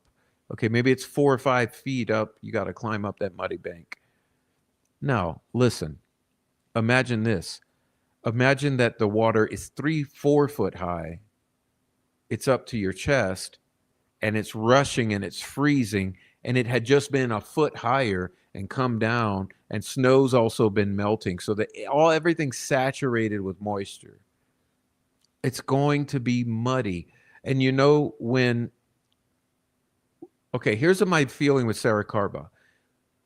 I don't believe that she saw blood. I think she saw mud. I think it's true that she saw someone who was muddy. I think it was Ben Mears. I think she saw Ben Mears. He might have been doing something in the field, or who the fuck knows, man.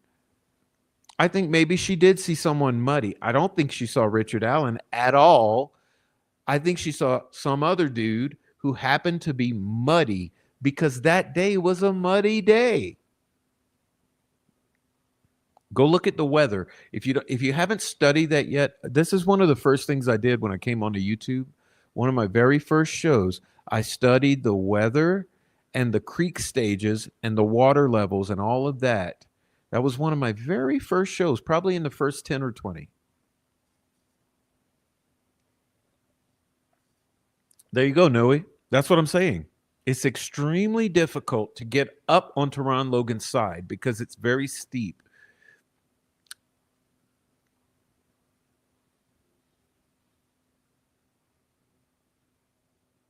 So imagine that it's very wet and the creek's high as can be. It's going to be even harder. I mean, come on, man. This is not rocket science. It just ain't happening. You ain't coming out of that creek clean. That's my bottom line. You can come out of it, but you're going to be like smeared deep in mud from neck all the way down, because when you're climbing out, it's going to be like smearing all down to your knees. Okay. And so you look at those crime scene photos, you tell me how that's possible. Those kids look clean. All right. Now,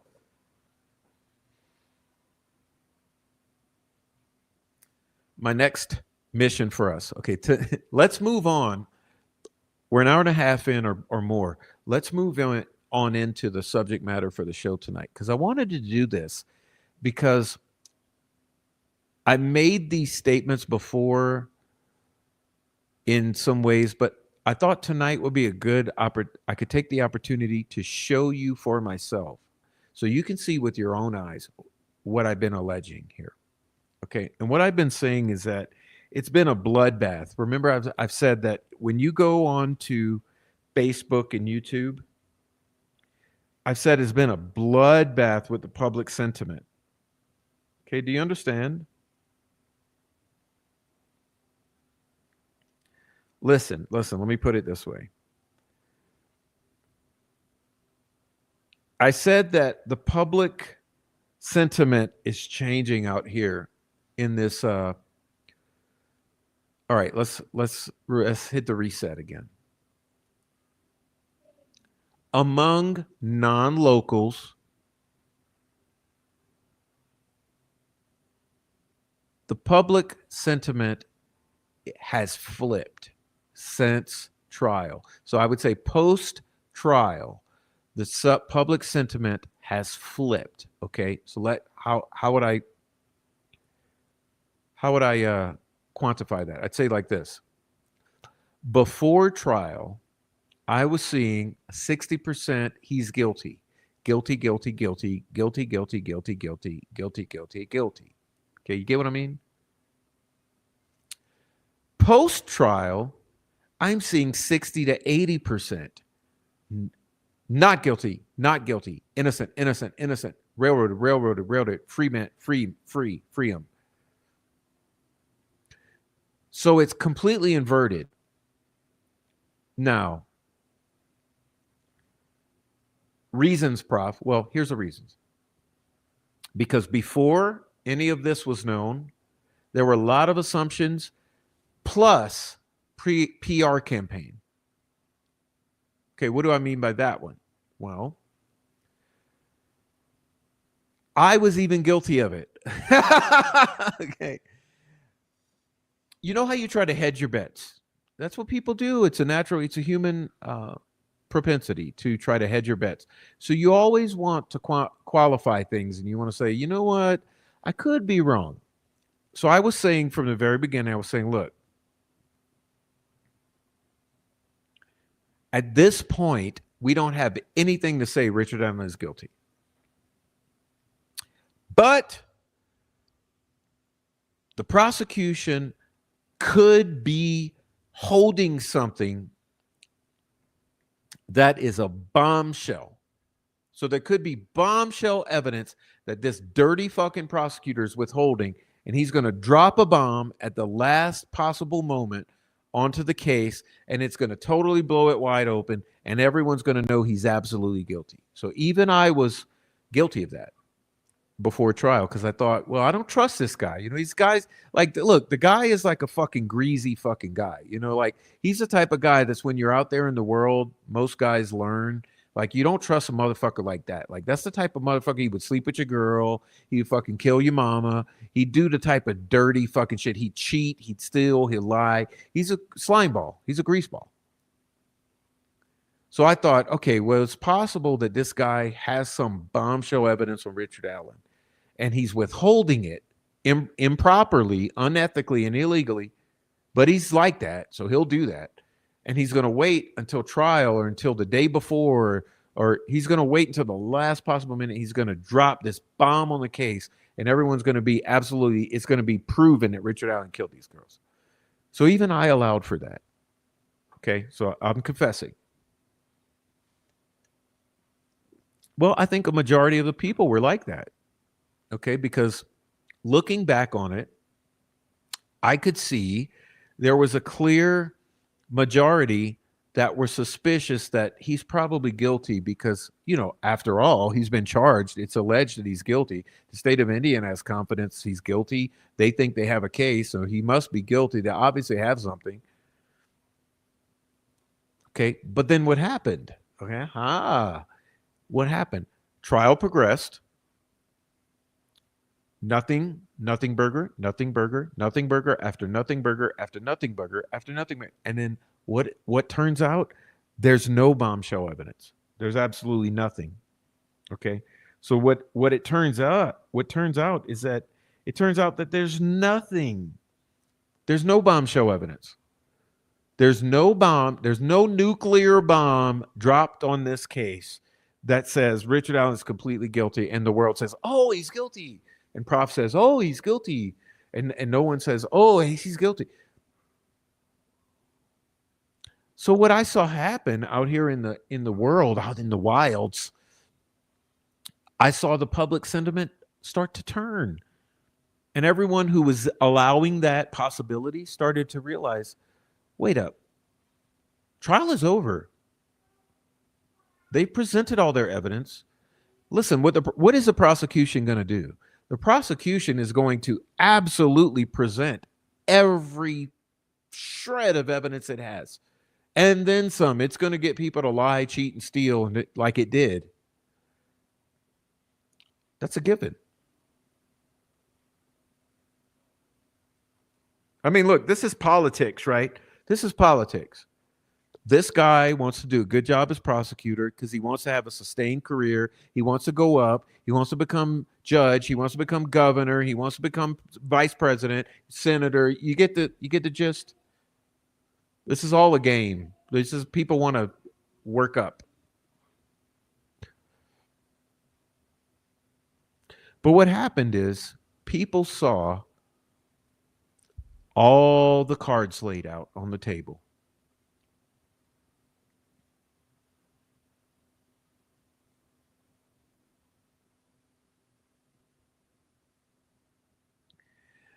You got to know when to hold 'em, know when to hold 'em, know when to hold 'em, know when to walk away, know when to run.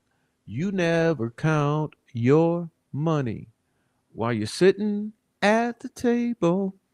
There'll be time enough for counting when the dealing's done. And that's what happened.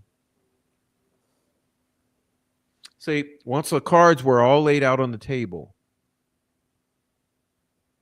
the world was able to see the hands that were dealt, and the world said, no fucking way. Absolutely no fucking way, you motherfuckers. You fucked around. You ain't got shit. And you see, that's the bottom line at this point.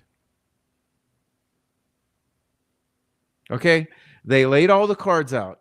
And what you thought, what they tried to portray as a winning hand, the world has seen is not. And that's where we are now. And it's a bad place to be. Because now the sentiment has flipped. And that's the point of our show tonight. And goddamn, I think this may be the first show where it's taken 2 hours to get rolling. But I wanted you to see. I want you to see tonight for yourselves. People ain't buying this shit no more. And see, this is where they're fucked. And it's like the Bitcoin. Okay. All these years of trying to suppress it by enforcement and by non-regulation. And they've kept this Bitcoin and all the crypto suppressed. Because it was economic warfare. They want to maintain control of the current system of the bank. The bankers wanted to maintain control of this fucking system at this point. But now things have turned and the innovation is going to be regulated and allowed. So what is going to happen is this whole economy is going to explode. And this is what's happening now because information is the greatest currency, right? Like if you're kept ignorant, this is why I've always said these jurors need to come on and talk to us because you were kept ignorant. It's like anyone. When you want to keep people mentally enslaved, you keep them ignorant. You don't tell them the facts. You don't tell them how things work. Okay? When you want people to be wise decision makers and to be empowered by information and education, you give them all the fucking facts. You tell them how that works. That's where I was blessed in the music industry. Okay? Because early on in my life, I was wise in one way and one way only. I went to the correct mentors. I figured out who were the absolute most respected educators and innovators in the field that I was interested in. And when I went into to mentor to study under them and to be mentored by them, they showed me through doing as to how shit works. Okay. And what I saw immediately was this is all art. Okay. So you pick your poison. It's like choosing your poison. You know, there's everything has a formula. And if you want to do this for the purposes of artistic fulfillment, then there's a formula for that too. But just understand that there's all these avenues. And so I was shown the framework for how these things work. And so I chose the end game as a 20-year-old as opposed to as a 50-year-old.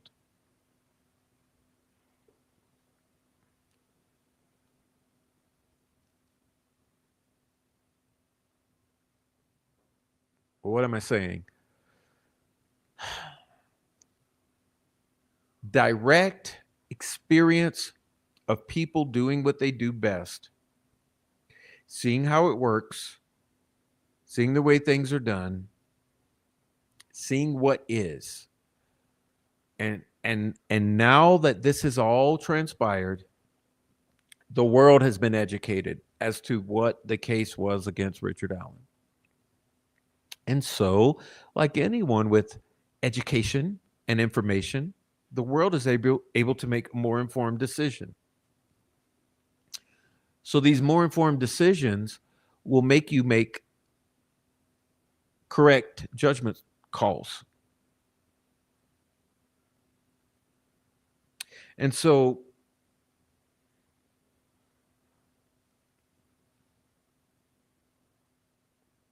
what I've been saying is that as I'm going around these YouTube streets and these Facebook streets and everywhere else, I'm noticing a pattern. The majority are not buying it anymore. They're not. And so I thought we should look at that tonight. So I called tonight's show checking out these YouTube streets, because I thought a good way to show you is to actually show you. No, there's no reason in me telling you. There's no use in me telling you. I can just show you some of the things that I've been seeing so you can see for yourselves what the odds are, because, Troll Farm's going to be out there. No one believes Richard Allen is innocent.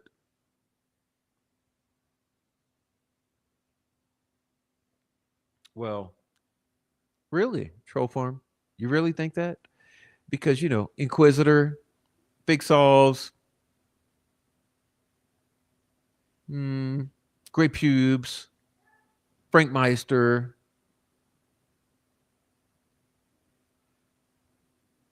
You about to get a whooping tonight, boy.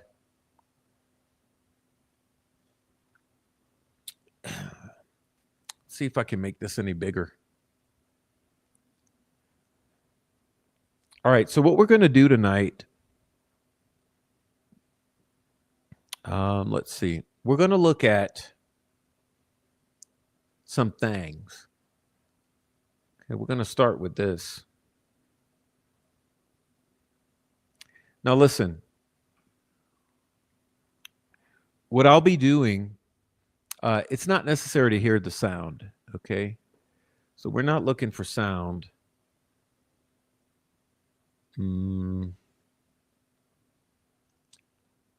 I just want to go take a little litmus test of the comment section.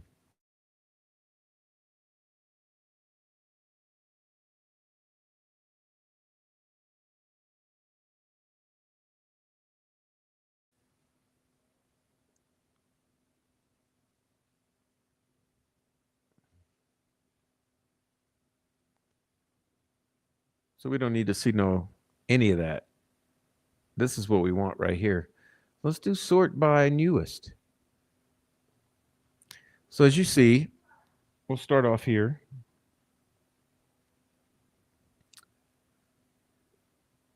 This is from 2 weeks ago. So I arranged everything in a sequential order. So this is 2 weeks ago, behind the scenes with Dateline, NBC. Okay. Dateline pushed into line for the trial and still got it wrong. Amateurs give your head a wobble.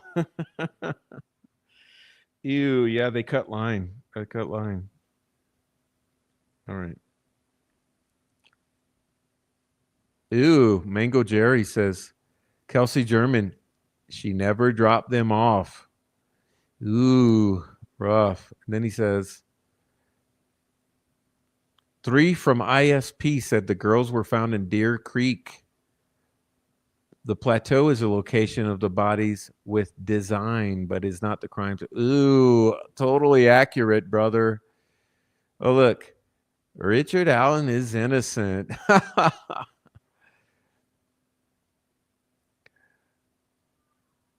Case would solve itself. Oh, A Walk in the Woods is a fairy tale. Get real, lady. Look at this one.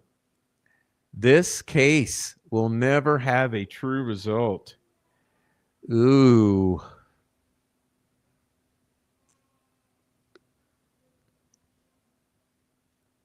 Then we got an idiot. Okay, so we end up with one idiot.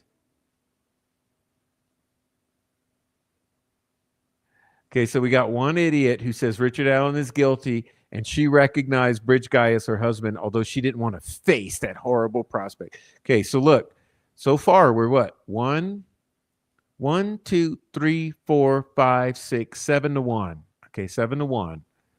Okay, let's continue. I'll promise I'll be fair. How can I lie to you when I'm showing you? All right, here we go. The girls didn't have a chance with families like theirs and being allowed to run buck wild. Ooh, rough. That's rough, brother. Ooh, as Dateline reporters usurped other members of the public attendance of the trial by barging in the line after these people have been standing in line for hours. Ooh, ratioed. Oh, wow. Oh, we got a moron. He shouldn't be able to appeal. He brutally murdered these two. Okay, so that's 2, and this is another one. That's an idiot. Oh, but 6 replies. Let's look at these replies. This video never proved it was him. No witness ever said it was him. No ever DNA ever linked him. The state's timeline is wrong. The state hid evidence and confessions. You know nothing about the case. Why are you commenting? Oh, convicting an innocent man is not justice. Ooh, obvious because it's not him. Open your mind and quit being a sheep. Ooh. Yes, there's no doubt that the police waited 5 years to find a patsy. Ooh. 100% agree. Rest in peace, Abby and Libby. May they find the right man. Ooh. It took so long because his statement was stuffed in a box and found later. Oh, another. That's the idiot. Hey, this idiot has also come on my channel. Luna Tuna Kid. This is another troll who's come around to my channel trying to gaslight. But look here. We got 1, 2, 3, 4, 5, 6. Like I said, 7, 8 to 1. Okay. Let's go to here. So the other one was 7 to 1. That's 8 to 1. Let's check this out. Good to see news channels talking about the case. We'll call that neutral. How do we know the guy on the bridge is the suspect? He was too far away, trying to fit a round peg in a square hole. Oh, that's a very perceptive comment, Eslo 820. Oh, this is a troll. You know this is Tommy Frost, right? You know this is Tommy Frost. Jessica Lodholtz. I've dealt with this one for 2 fucking years. We know because he's caught on video and audio just moments before the girl's phone no longer moves. Witnesses saw him and pointed him out in court. Rick is BG, and BG is a perpetrator who is obvious, who was observed muddy and bloody walking back. That man described wearing, said the whole fucking state's narrative in one paragraph. Okay. I've dealt with this one right here, Jessica Lodholtz. I've dealt with this one for 2 fucking years coming around. Okay. I think it's Tommy Frost. Okay, Troll Farm. Troll Farm alert. It's first Troll Farm we've seen so far. Troll Farm, and look, has a whole narrative in a paragraph. I bet it's copy pasted from somebody's notebook. Okay. But Rachel Deal comes and blasts. Oh no! Rachel Deal comes in and signifies the fucking Troll Farm Tommy Frost.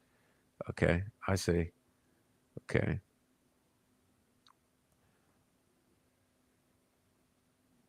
Okay, so John William Falk says, right, but some people will accept whatever Ellie says. They would actually believe Bigfoot came out of the woods and abducted the girls if Ellie said this is what happened. Too much trust in the blue boys. Okay. What meds are you on, Jessica Lodeholtz? Well, that's Tommy Frost Troll Farm, William Falk.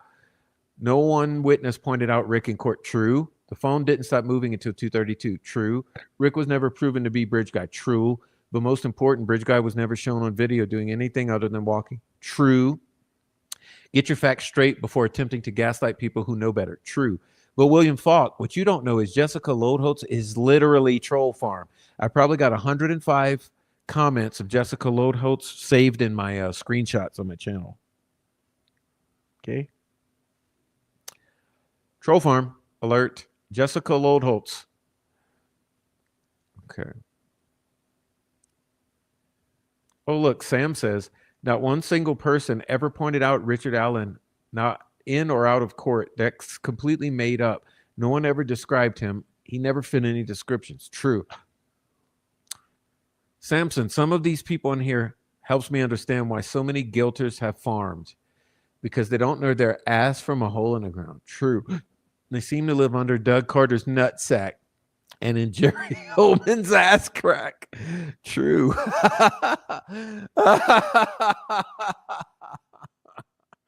Oh, look, Troll Farm is coming out swinging. Their last moments were caught, and you could see they figured out what was going on. The stuff of nightmares, remember, says Tommy Frost. Individuals can suggest all day long the state is lying. But to say every single person is lying about experiences they had with Richard Allen way before the crime ever happened is... Hold on, Tommy Frost. What are you talking about? The fucking coworker who said Richard Allen farted one day or something? Come on, Troll Farm never gets new talking points, by the way. Okay. Show more. Yeah, sure.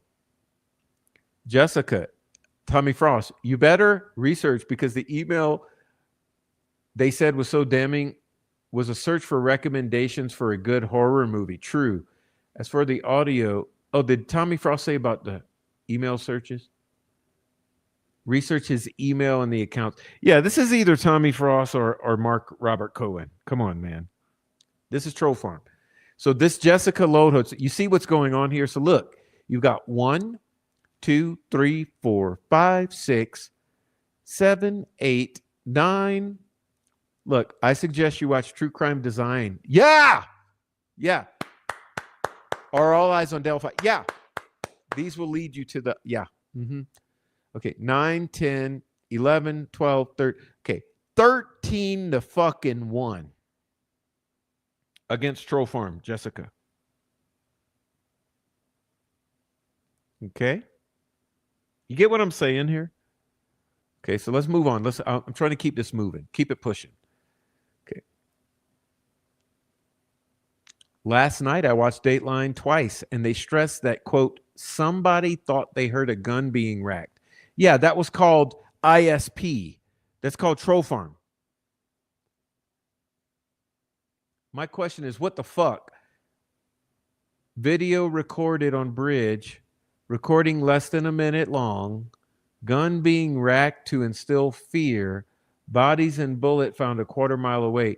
Yet another magic bullet. Good job, Skino the Perinium.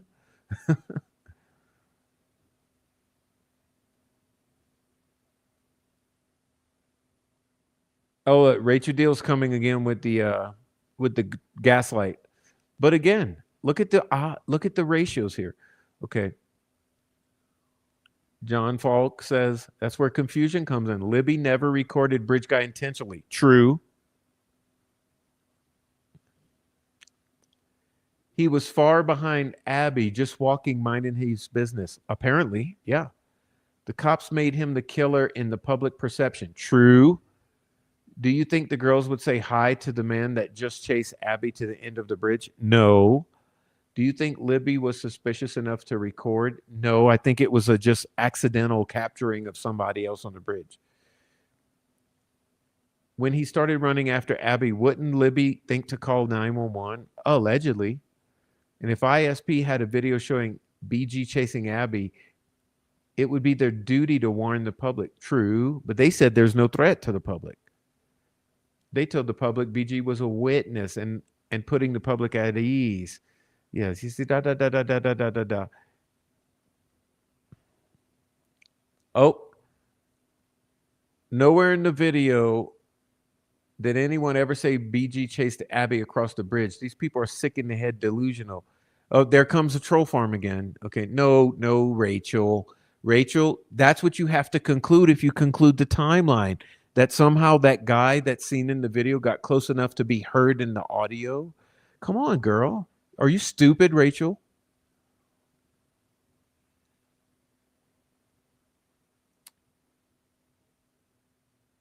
For these people to spew lies and misinformation is ridiculous. Okay, you see, Rachel's a dumbass. She's a stanky biatch. Okay, but anyhow, moving on. Look at the ratio I'm showing to you. Okay, boom, boom, boom. Let's move it on. Oh my God, I'm not reading all of these, but look, 1, 2, 3, 4, 5, 6, 7, 8, 9, 10, 11, 12, 13, 14, 15, 16. Okay, 1, 2, 17, 18, 9, 3, 19. 19 to 3. Okay, 19 to 3, yo. Okay, here comes Emmy Sue. Free Rick Allen. Here comes Hucky Billy. It's sickening these two innocent girls didn't receive justice. Here comes Shelton Jones. Investigation Delphi is a joke. Show us all your proof. Ask Baldy for it. Oh, wait, he'll change course again tomorrow. That's the joke. Oh, here comes Troll Farm. Jessica Lodeholtz. Look at it. First, these sticks are supposedly formed by runes by racist Odinist guards. See, this is Tommy Frost. Tommy Frost. Tommy Frost. Telling you, if I go to Google, if I go in my iPhoto now, and if I search Jessica Lodeholtz, I promise you, I'd have 150 screenshots of Jessica Lodeholtz, i.e. Tommy Frost, gaslighting me for the past 2 fucking years. Okay. Always the same shit. A good majority of individuals online are basing research off of what some accounts wrote and calling it evidence. There is content creators on both sides. I've done my own research. Oh, Tommy, you're such a douchebag. Tommy, look, he was searching for a horror movie to watch. Okay, searching for scary movies with your wife does not make you a double child murderer. Newsflash. But again, that's 19 to 3. Okay, let's keep on. Reporting a narrative and investigating journalism are 2 different things. The world is watching and we need our news teams to investigate unbiased. Damn, Critter Mama, you dropping bombs. So sorry they didn't focus on Baldwin's bullshit to save face. Richard Allen is never going to get an appeal, says Pooh's 1963. Okay, your statement contains absolute truth. Okay, so let's see. 1, 2, 3, 4 to 1 here. 4 to 1. Isn't that what I'm saying? Isn't that 75% right there? Okay, 4 to 1, bitch. Okay. Oh, look, they got the wrong guy. This case doesn't sit well with me. I'm not a supporter of Richard Allen, but of the girls and their families. The only way for the girls to get justice is to arrest the right person. Ooh, that's rough. That's rough. Look, I fucked up and I messed up. Okay, so I lost my spot, but you're seeing the vibe here. I'm trying to show you the vibe. Oh, we got an idiot. Okay, look, we got an idiot. What a monster. R.I.P. Abby and Libby. Oh, says Karen. Oh, Karen's being a Karen. Oh, look. Monsters. Kelsey and Bree still roam free.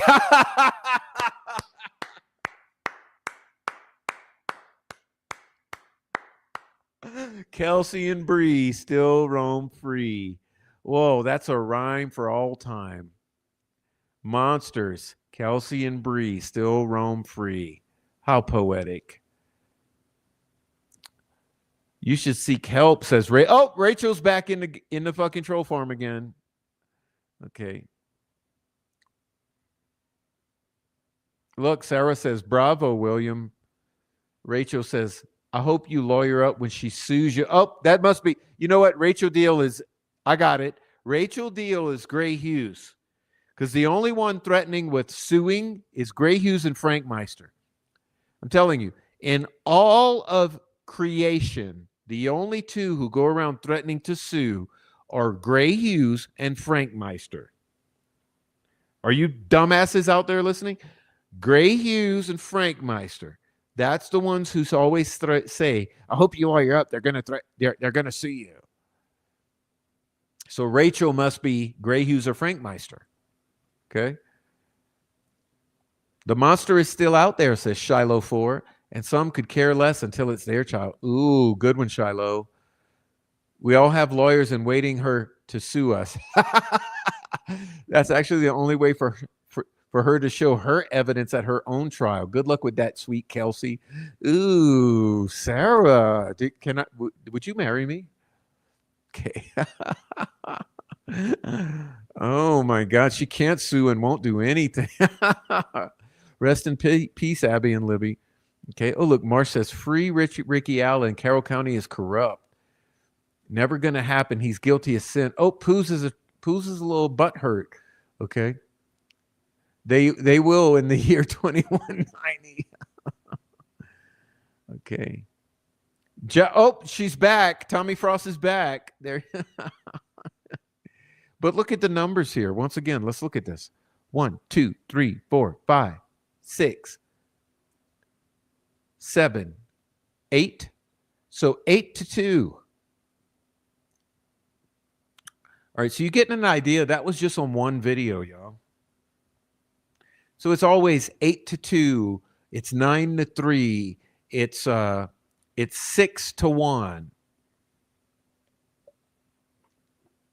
All right. So that was 2 weeks ago. So let's go back a little, because we could go through every one of these. It would take us hours. We're not going to do that. I'm just trying to show you the vibes out in these YouTube streets. Okay, so let's go to let's be a gentleman, and let's go to a month ago to these fake ass crime scene photos. Look, speaking of that, you guys notice a little something about this phone? This phone, listen, this is not a Gryffindor. Okay, let's go to this, because they wanted to fuck with us, so we might as well fuck with them. Okay, so right now it's called checking out these YouTube streets. So let's see what they tried to pull. They tried to tell us this is a Gryffindor case, right? Gryffindor. Do you guys see that color right there? Does that look like a fucking red, blood red to you, or does that look purple? Lavender. I'll give you a minute. You see that? Anyway, these were when the state, because McClellan, for his own benefit, yeah, he's going to release sealed evidence, crime scene photos. When it behooves him, he's going to release sealed evidence, and not get any sort of contempt of court for it. But this ain't a Gryffindor case. Okay.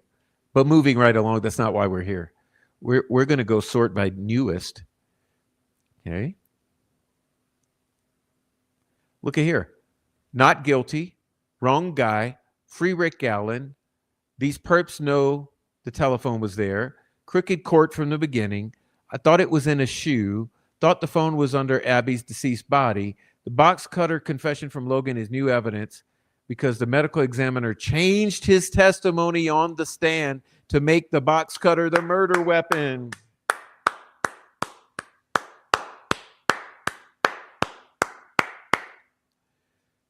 The defense's chosen path wasn't allowed. It's all bullshit. Did both girls have phones? Rick Allen's confessions didn't match the crime scene. Free Rick Allen. Indiana tortured a man because they are useless. Half of your officials are substandard and corrupt. Shame on you, Doug Carter. My cell phone kept registering the headphones were connected. The port was dirty. Oh, we got Linda. I know who that is. Linda Miller's one of the fucking trolls. Oh, she's trying to fuck with us. I know who she is. I got you screenshot, Linda. I'm so sorry to tell you, you're troll farm. Okay, bitch, that was 2 years ago you were troll farming me. Okay, so we got a troll in here. But listen, one troll, and how many did I just count? 1, 2, 3, 4, 5, 6, 7, 8, 9, 10, 11, 12, 13, 14, 15, 15 to 1. So it took 15 to 1 troll. Okay, now let's look at here. You left out the most important points on the motion and repeated the snarky statement by the prosecution. Great job letting the public know only what the state would want. Ooh, perceptive comment, D. Hudson. They did a good job highlighting. This is a news segment. The defense lawyer saying the witness was not credible because of a polygraph blows my mind. Every week, people get off the, okay, whatever fucking gaslighting going on in this one. But look here. Ron Logan confessed, Elvis confessed. Imagine that. Gold received these papers and suddenly a wet phone. Reports say the phone was inside a shoe. Free Rick Allen, Abby and Libby. They're faked by the state. Look up the pic under Abby's leg. It's a different colored case.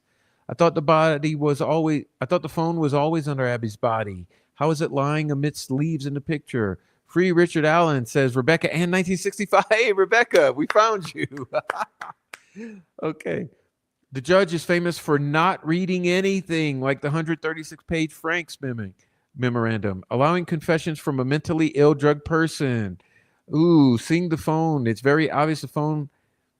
Okay, so we got what? We got 1, 2, 3, 4, 5, 6, 7, 8, 9, 10, 11. 11 to 1. 11 to 1. Okay, 11 to 1. Remove friend goal. Oh, we got a troll farm.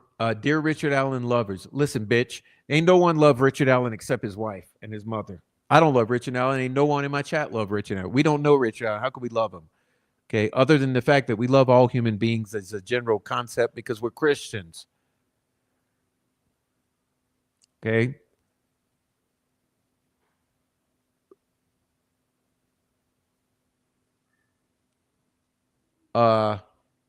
Calling someone Richard Allen lover is a way that you gaslight. You try to distract. You set up a straw man argument, which is a logical fallacy. Ain't no one over here to love Richard Allen.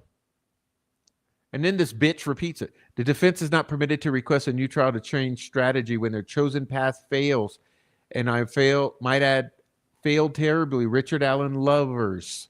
Okay, so you see who this is? This right here, Stiff Kitten. This is obviously someone who's from the prosecution or troll farm. Stiff Kitten. Notice the Y's. This is a occult symbolism, using the Y's in place of an I. Okay, this is an occult person. All right. It's moving on. So we got a troll farm. We'll count that one as 1. Putting this guy in the worst prison in Indiana where he was innocent till proven guilty when he's never been in jail can 100% fuck someone's head up. And regardless of guilt, he was 100% illegal the way they did it because they made up the rules as they go and only enforce the ones that help them. They break federal laws like it's jaywalking, and there's no way to hold them accountable. Ooh, Blair Horror. Blair Horror. Okay. We got Blair Horror, so that's 1. I'm not even going to the replies under him. Look, there's a bunch of them, but we're going to skip that. We'll go to this one. Count. This is 1. Okay. 2.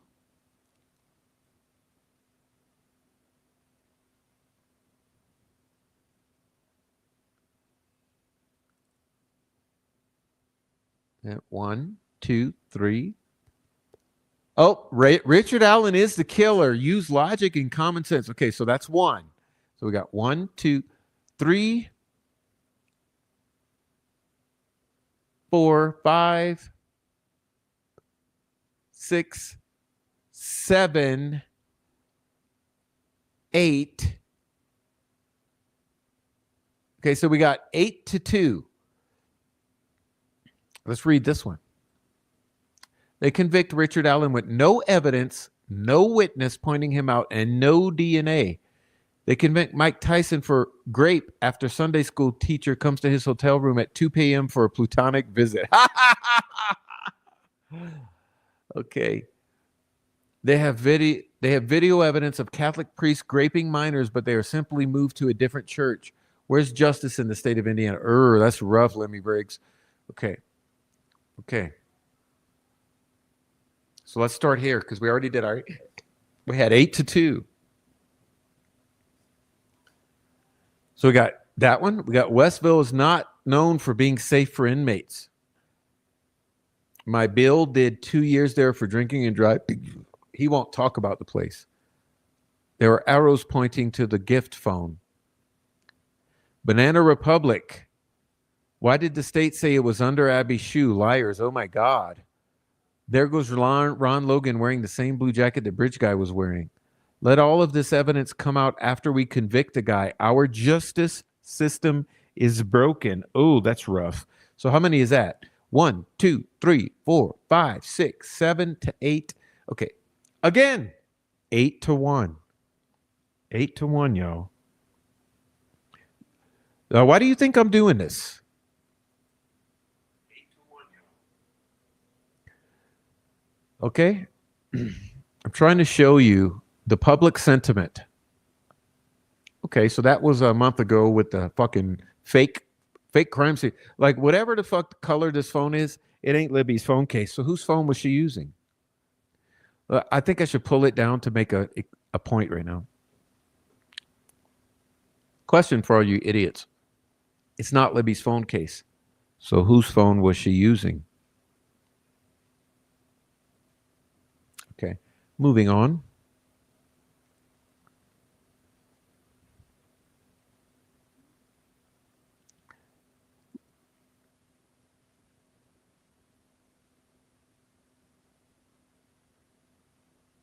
Let's go to this one.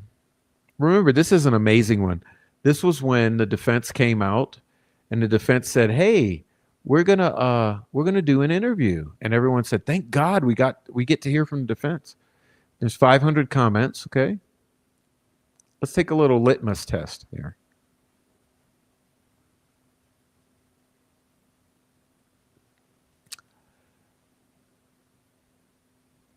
Why didn't the defense bring up the fact that the picture on Snapchat wasn't on the phone of Libby on the bridge, was fake, and Abby was photoshopped onto the bridge?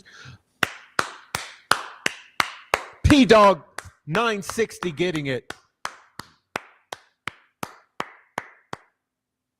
P-Dog 960 is getting it.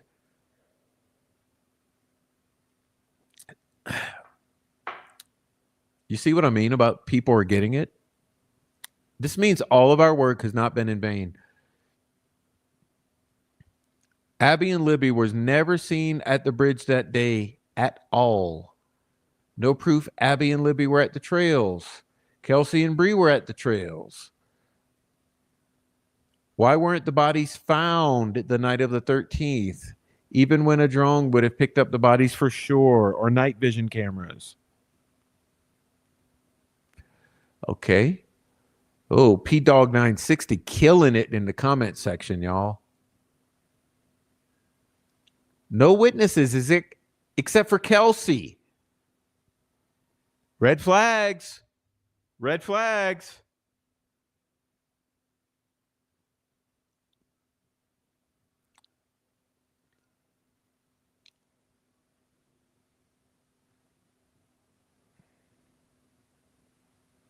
Camera at the feed store picked up so-called Kelsey's vehicle. You couldn't pick up enough detail to prove it was the same. It was the same vehicle. You can't make up the model, make, model. Can't put Kelsey in the driver's seat, and more importantly, can't put the girls in the back seats. Crappy camera couldn't differentiate between a car and a truck, big or small. Blah blah blah blah blah blah blah. Yeah, remember they used Kelsey herself.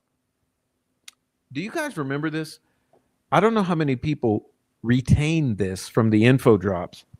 They used the drivers of the vehicles themselves to pick out their vehicles on the camera. That means they use Kelsey to pick out that it's her car on camera.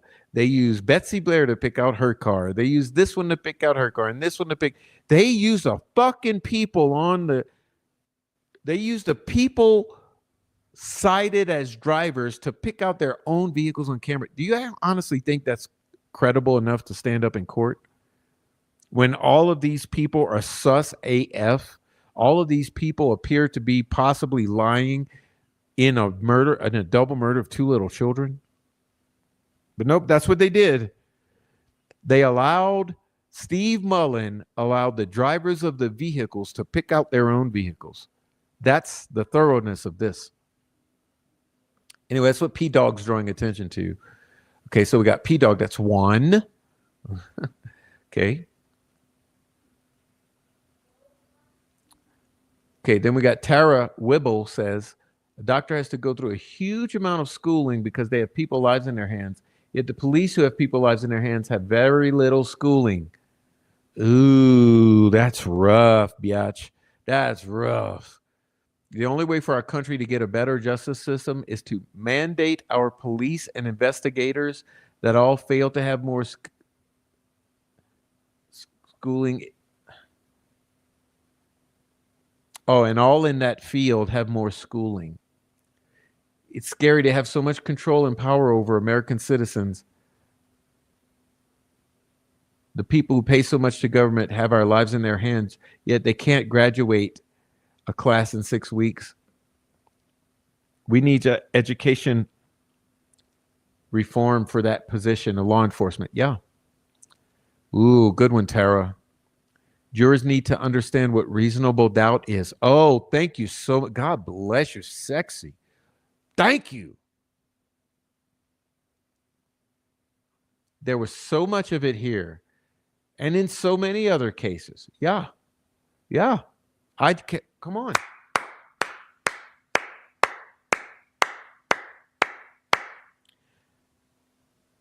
I can't zoom in. Shibby, leave me alone. I don't know how to zoom in right now. Okay. You're lucky that I'm able to do this. Okay, so that's 1, 2, 3, 4. Oh, jurors became audiologists too. 4, 5. Free Richard Allen. Okay, he is innocent. I want to see the full bridge guy video Libby took. Blah, blah, blah, blah, blah. Okay, 6. I don't believe he's guilty. 7. Oh, now we got a biatch. Being in a cage is the price a person pays for committing a crime of this type. Okay, so we got 6-1, right? Okay, then we got, I can't understand why any of the DNA has not been tested. There was no justice for Abby and Libby. Justice for Richard Allen. Free Richard Allen. Pray. He's a patsy. This should terrify every citizen. So that's 1, 2, 3, 4, 5. They are treating him differently because he's not guilty and they want to break him. 6, the administrator of a polygraph on a key witness to alternate suspects dies in a fire. Law enforcement officer writing an alternative theory is assassinated. Greg Ferenczi, leaker of crime scene photos, unalives himself. Nothing to see it here at all here, folks. Ooh, that's a great one, Spectre the Horseman. Sketches thrown out because they don't match Richard Allen. Yeah. 0 eyewitnesses pointed to Richard Allen as the man they saw. Yes, or the man they sketch. Junk ballistic science. True. Forced psychotic medication. True. Criminal torture with beyond the pale solitary confinement links. True. Compromised psychologists whom happened to hear the confession one day on one of the only days there was no cameras. True. A biased judge. True. Just getting started on the clown factory. True. Just in time in coming for the new attorney general to review the case. True. Justice was not served. True. WTHR, don't let it go. True. I have Apophis. The bottom line is Delphi was a textbook railroad. True. Oh, God. How many do we have here? 1, 2, 3, 4, 5, 6, 7, 8, 9, 10, 11, 12, 13, 14, 15, 16, 17, 18. Truth always comes out in the wash. Hard to fight with hand behind your back. County is totally corrupt. Ridiculous. That's 20. I'm sure hope the community doesn't get relaxed. Protect your children because the killers are still out there. 21. Indiana is very corrupt. 22. Allen didn't do it. 23. I know Richard Allen's defense team would never read this, but I'm begging you. Now the gag order is lifted. Please put out a video or pick a YouTuber behind the scenes. Lay out your entire case. 23. What do you think prison is supposed to be? Oh, 23-1.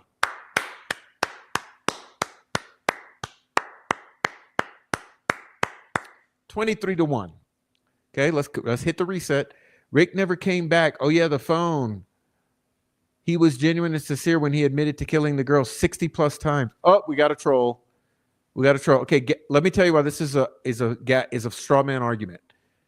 Rick never came back, meaning he never came back to the trails. You fucking cunt. You see, that was a troll farm talking point. They tried to say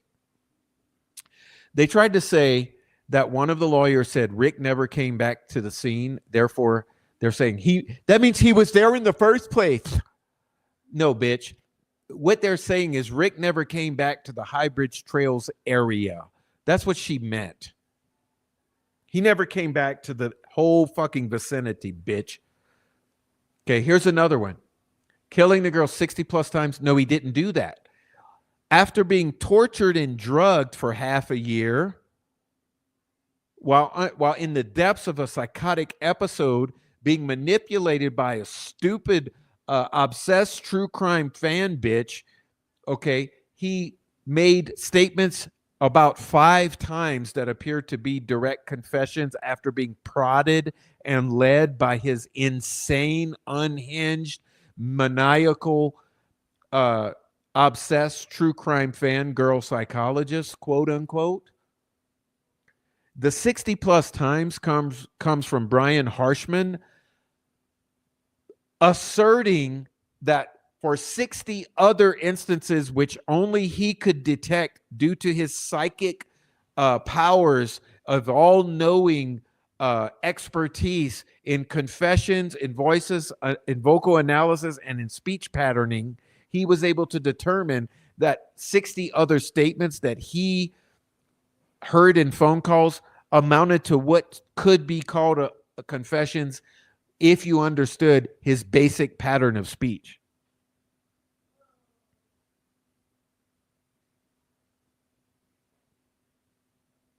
So yeah, there were no 60 plus confessions. I've already made that explicitly clear to you all.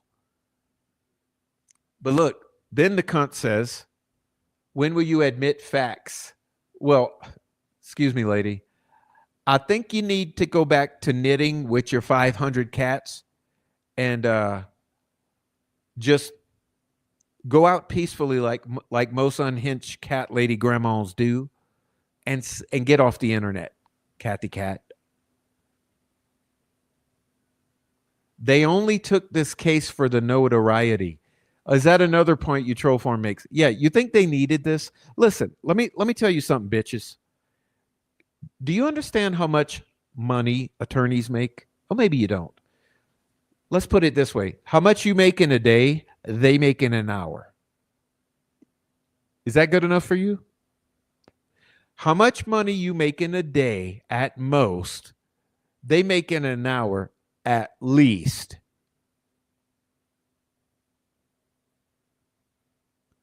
Okay, kitty cat? So what I'm saying to you is that they don't need this case. This case is more trouble than it's worth. They put their lives at risk taking this case. They don't need the notoriety. They're making as much in a day as you make. I'm sorry. They're making as much in an hour at minimum as you make in a day at most.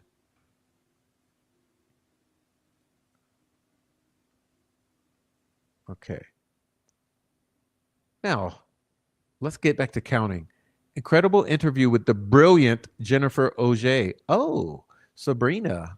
Oh, Sarita. Okay. Okay, so that's 1. This case breaks my heart. I hope he stays strong. Strong gets a new trial. That's 2. I don't see how any attorney could even sit beside Richard Allen. He's a child killer. Okay, so that's 2-1. Okay, let's keep counting. Odd Structure says, maybe WTHR investigative report can start with the Carroll County bailiff who was socializing with jurors at the hotel, cooking burgers, giving them details about a girl who had her phone taken on the highway and given to the judge, telling them funny stories about the prosecutor so they would think he was a good guy. Oh, yeah.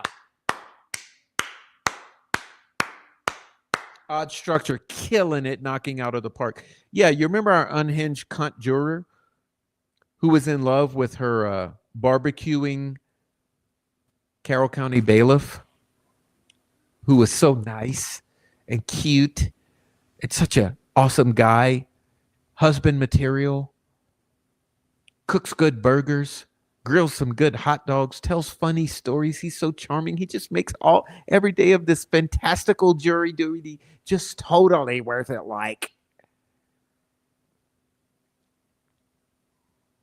Jason. Oh, Jason, you're so cute. But that's a killer one. Yeah. Maybe the investigative reporting. How about you do some actually do some reporting, and you can start with the jurors and Jason. Yeah, you think so? Oh, there's a reason FBI was kicked off the case. Oh, that's rough. There's not been another case in America I can think of that's needed cameras in the courtroom more than Richard Allen's. Oh, that's rough. I will always believe the jury was tainted. Oh, that's rough. Free Richard Allen. Oh, that's rough. I'm in Norway, and I can see this trial wasn't fair for the families, hoping a new one with all the evidence. Oh, that's rough. These two girls deserve the truth. This verdict is not it. Oh, the truth. This case reeks of incompetence. Oh, the truth. Oh, I don't doubt the spent round was planted after they found it on Richard Allen's dresser.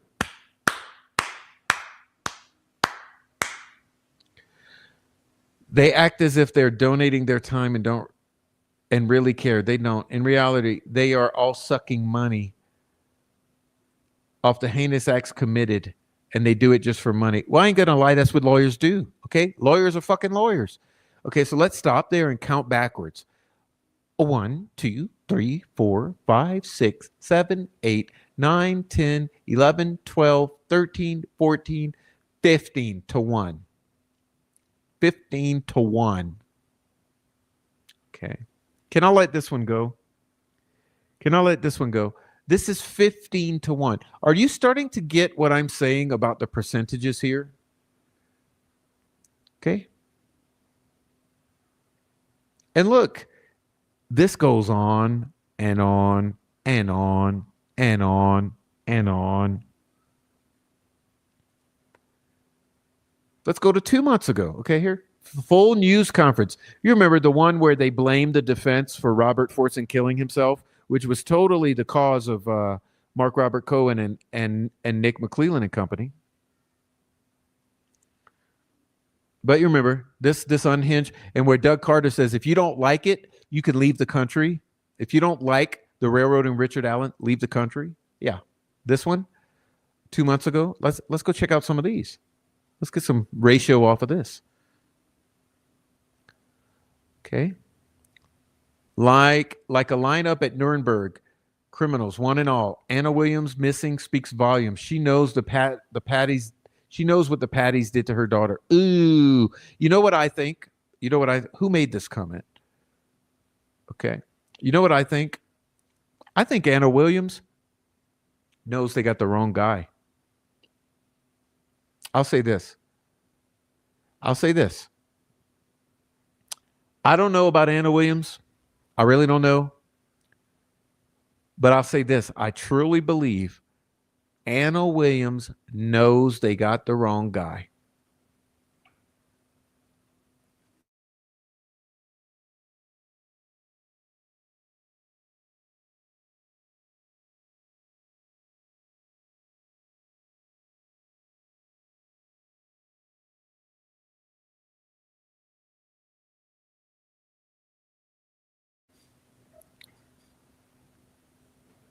All right. Oh, look, it's Rick Snay. Hey, look at Rick right here. You guys see Rick? It's R. Snay. I love that Rick came and stood up. I should have done that.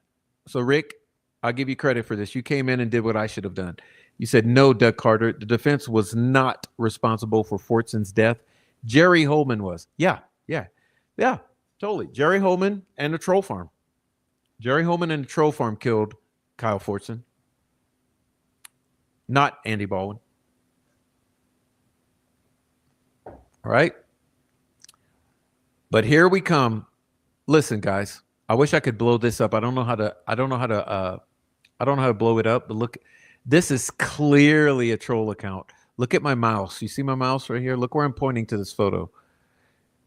Dude, if you know anything about trolls, you know they use these AI generated fake photos that are not them. Look at this. I mean, come on. You guys are not retards. Look at there.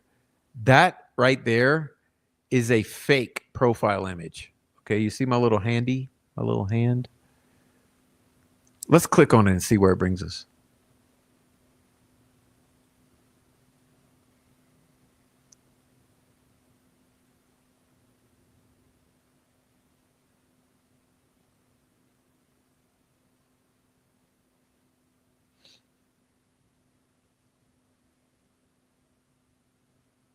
Interesting, isn't it? Whoa, this is fucking weird.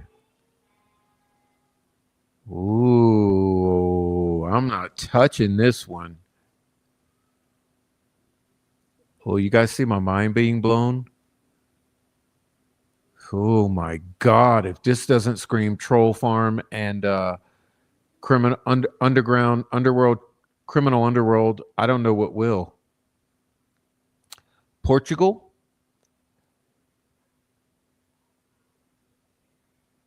Oh my God. It seems like a human trafficked victim up here. You got a fake image right here.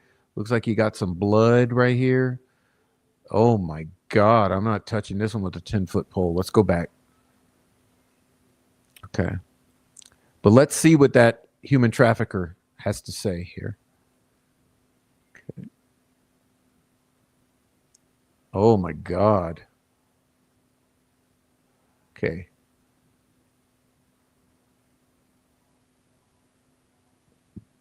Sorry, I'm having glitches here. Here's what the human trafficker says. Hey, conspiracy theorists. Richard Allen disclosed 4 bits of information never released to the public and media until trial. Info only Allen and the police knew. Okay, what are they, dumbass human trafficker? 1, specific manner of how the girls were killed. Slashed throats. Excuse me, sir, or ma'am, human trafficker. You do realize that has been known since 2017, right? Because when David Erskine and all the other locals came out, they started telling the public, we've always known that was the manner of death. I mean, we had crime scene photos. The state of their bodies after death. One naked, other not. No. Let me tell you something. That comes from the crime scene photos, also, which Mana Koala had access to because she was given them. A white car arrived and parked near the area. You mean the van? That was known since 2017 too. No essay on the nude girl. Allen said he got scared and ran away. No, there was semen in the girls.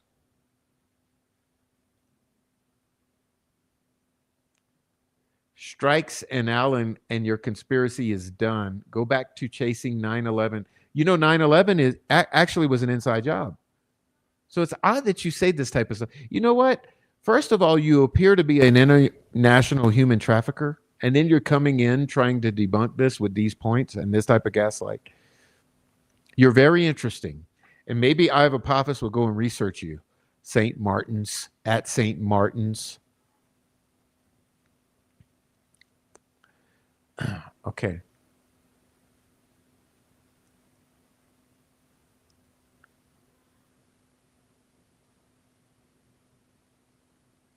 Where are we?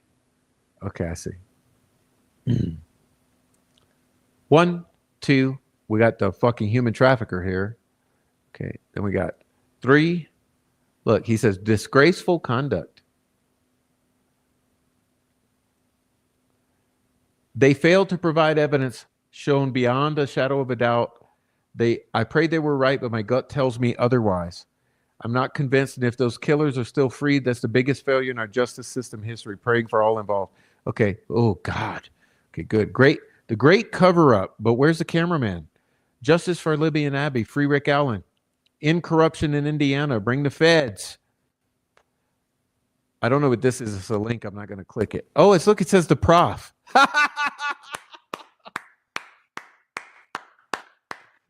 You can't make this shit up. Look, somebody going to bat for the prof. That's Allie 2 months ago, linked to the prof to my channel. God bless you, Allie. Let me hit like. Oh, I got to sign in. I'm not doing that. Okay. All right. We got the prof. Okay. We'll count that as a yes. Okay. Hiding the phone from the killer so they couldn't take it. Is that a quote from McClellan? Okay. All that matters is these girls rest in peace. Yeah, well, you're obviously a newbie. You don't know shit. Okay, but yeah, the girls need to rest in peace when the true killers are found.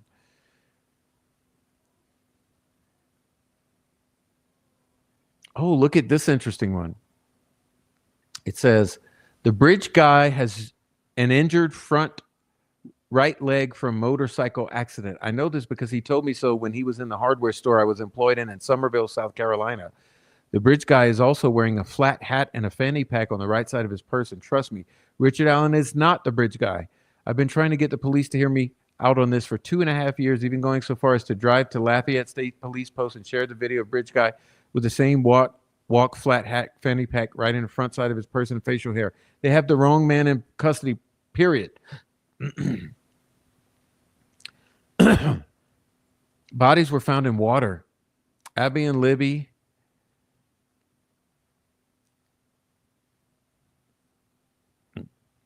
I don't know what all these little comments mean. I'll count all those as one. Okay. Okay, so let's start here. Let's say 1, 2. I'll count all those as 1. 3, 4, 5, 6, 7, 8, 9, 10, 11, 12, 13, 14, 15, 16 to 1. Right there. 16 to 1. Okay, keep going. Let's start here. 16 to 1. Again, you notice that number keeps coming up? 15, 16 to 1? Okay. People just wanted this to be a movie plot. The idea it was just when one man who did it is lost on some people. Lizard peoples. These lizard peoples. Yeah, they are. ISP. Okay.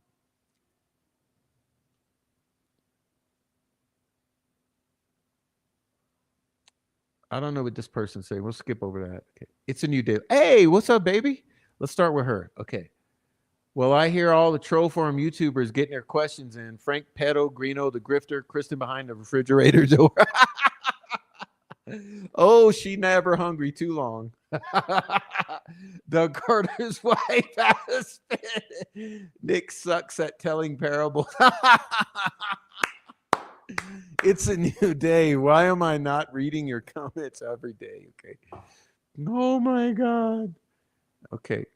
Report this, Doug. Middle finger. Anyone can hate you, even people who aren't U.S. citizens. Jerry Holman is a liar, and I'm 100% going to prove it.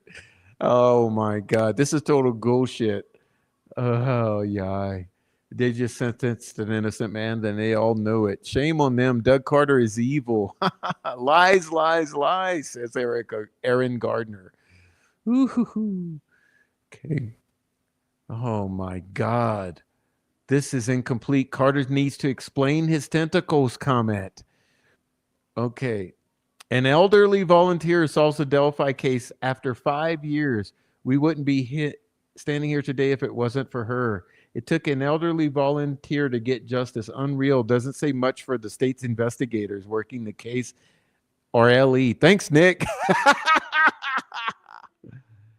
Okay.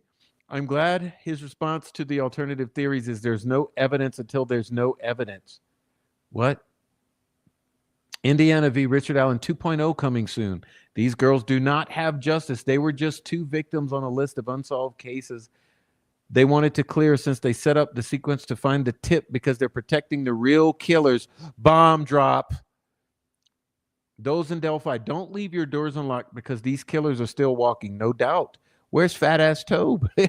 Doug Carter is not stable. Oh, oh my God. Bunch of fake ass corrupt people in that room, no doubt. Just wait in about a year or two. That's when the retrial. Keep that same energy, dumbass. Mike Patty is a problem. He's involved in the murders and he's got balls to stand up here and talk. Bunch of cowards and liars in this room. What a phony bunch, says Darlene. How do any of you people sleep at night? Shame, shame, shame. Free Rick Allen. What a crap show, liar, says Marie Kelly. They just destroyed an innocent man's life, says Sarah Melissa. They're protecting the real culprits, Kelsey German and the Patties. Ooh, rough. The Screen Actors Ceremony, all of them in one spot, minus Becky. But I'm sure she's at home counting all the money she's made off the case. Well deserved. You guys pulled it off. What a fucking team of liars, thieves, and murderers. The feds are looking at you, says Matt Sullivan, and thank God. 6 beautiful young girls lost because fools allowed criminal enterprise to operate throughout your community with impunity.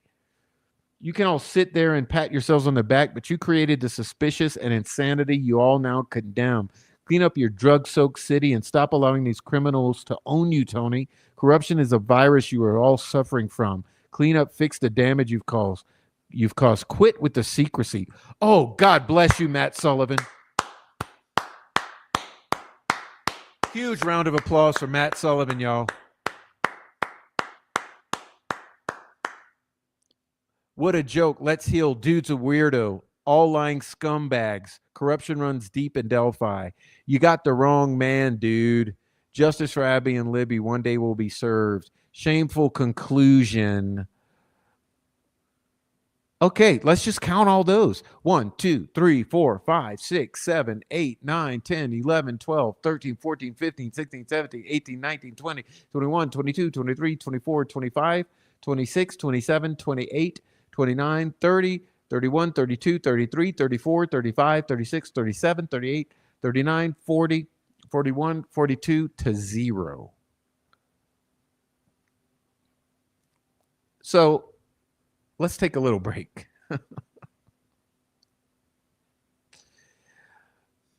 Now, you still think I'm making shit up?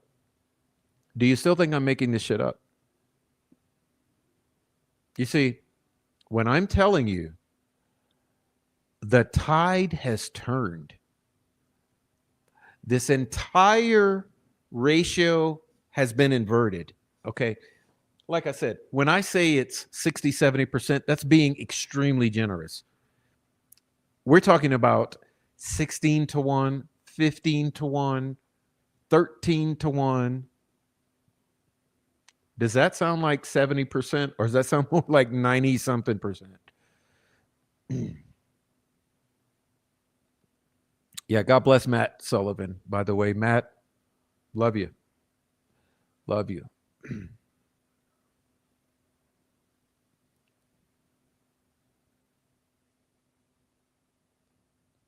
Now,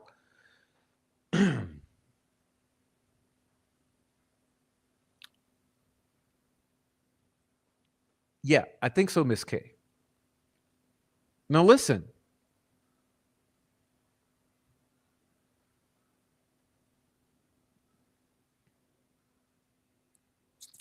Remember there was one, you know what got me thinking about this, to do this? There was one not long ago that fucking Frank Meister figured he would be a big fucking man. Okay, I'll explain it to you. I'll explain it to you. So remember not long ago, Mike and Pecky Batty came out and they did a little 4 or 5 minute video with the little Rafael Sanchez, black Mexican guy. Remember that not long ago? And Sanchez says, "Hey, what convinced you that Richard Allen was guilty?" And the only answer Mike could pull out of his ass was, "Oh, it wasn't really any one thing, but I think it was a totality of circumstances that everything just added up that it had to be." And then when that video was posted,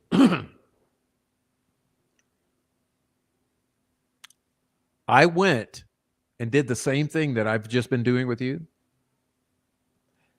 Literally, guys, it was 90+% killing the patties. It was 90+%, just like this. It was 20-1. Richard Allen's innocent. You railroad an innocent guy. You guys know something more happened. Blah blah blah blah blah blah blah blah blah blah blah blah blah blah blah blah blah. And one troll farm.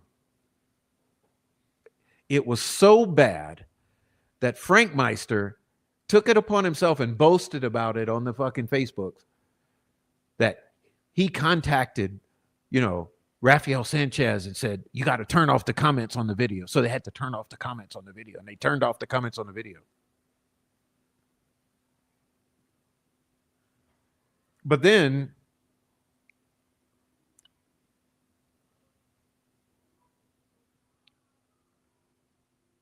I wasn't able to screenshot it, but then before they turned off the comments. But then I went to Facebook, and they hadn't yet turned off the comments on Facebook, but they had deleted some. But I went to Facebook, and I hurry up and I screenshot some of the ratio on Facebook. And let me just tell you what happened on Facebook. Because when I went to Facebook, yes, they had deleted some of the worst ones, but still, it was 80-90% on Facebook, killing them. And I promise you, guys, I put up the screenshots on my community page. They're actually still there. You want to know who was in the comment section? The only ones who were defending? Tara German, Michaela Babcock, and some lank. Do I need to say that again? Tara German, Michaela Babcock, and some lank. I'm not kidding. Everybody else, 95% of the comments, even on Facebook, were killing them. No, it wasn't Josh. It wasn't Josh. It was some other lank. It's on my Facebook. I mean, it's on my community page. But I guess that's what I'm getting at is that, you see, what Frank Meister pulled, was he had them turn the comments off because it was that fucking bad. And like I'm saying, I've just shown you how bad it is. And that's just on normal things that don't include the patties directly.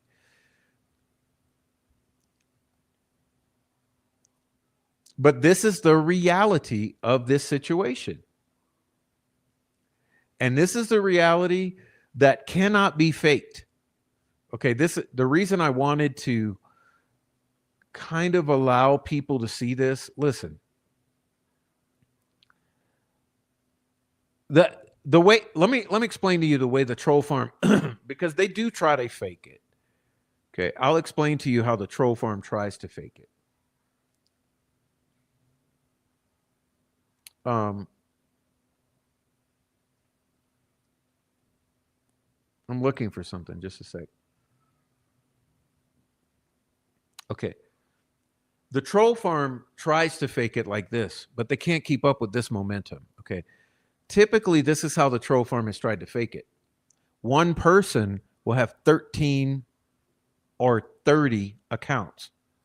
So what they'll do, they'll go in under their original name. Let's do an example. Tommy Frost. Okay. He'll say, blah, blah, blah, blah, blah, blah, blah. Okay. Then he'll log into one of the other 13 accounts, and it'll be like Jessica. And Jessica will say, "I know, ha da da da da, Tommy." All right. And then Jessica Lodeholtz will come, and Jessica will say, "I know, blah, blah, blah, blah, blah, blah." And then one of the other trolls will come in, and because there's only 5 of the trolls, but there's 300 accounts between all 5 of them. So then one of the other trolls will come. So typically the way that will work is you'll have the 3 or 4 or 5 trolls in the one comment, but they'll come in each under 15 accounts. They'll have a whole thing to try to convey some sort of false consensus. But the problem now is that the numbers are so overwhelming, they can't fight it anymore. It's a tidal wave.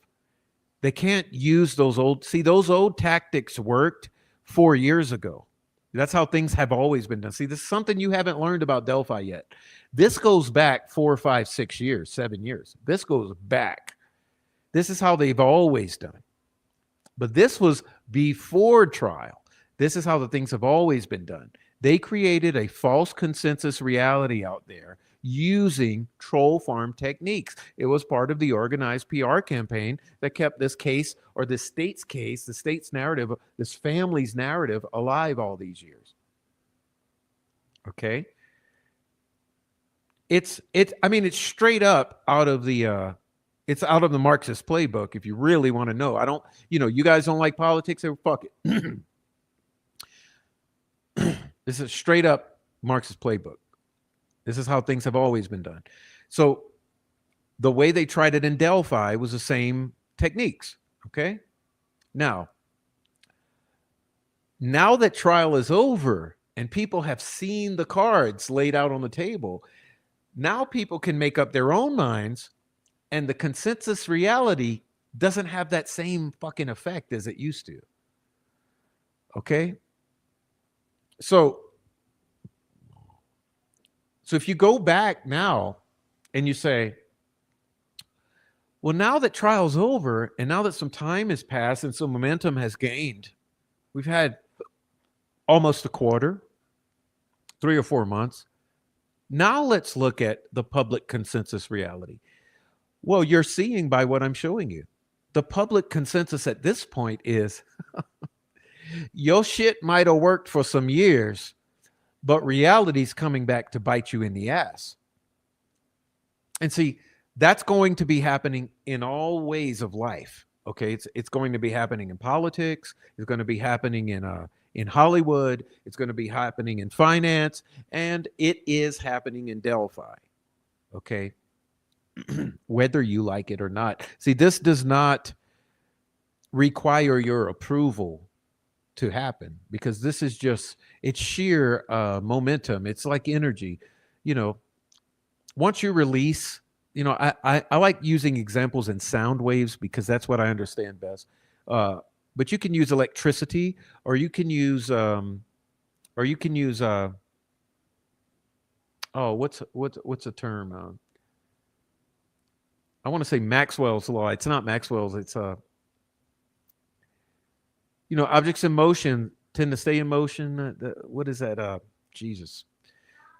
Once you release that momentum, the energy plays out as it's going to, based upon the inertia and the resistance and the fucking momentum and all of the physics that are at play. That's what's happening with this energy in our society.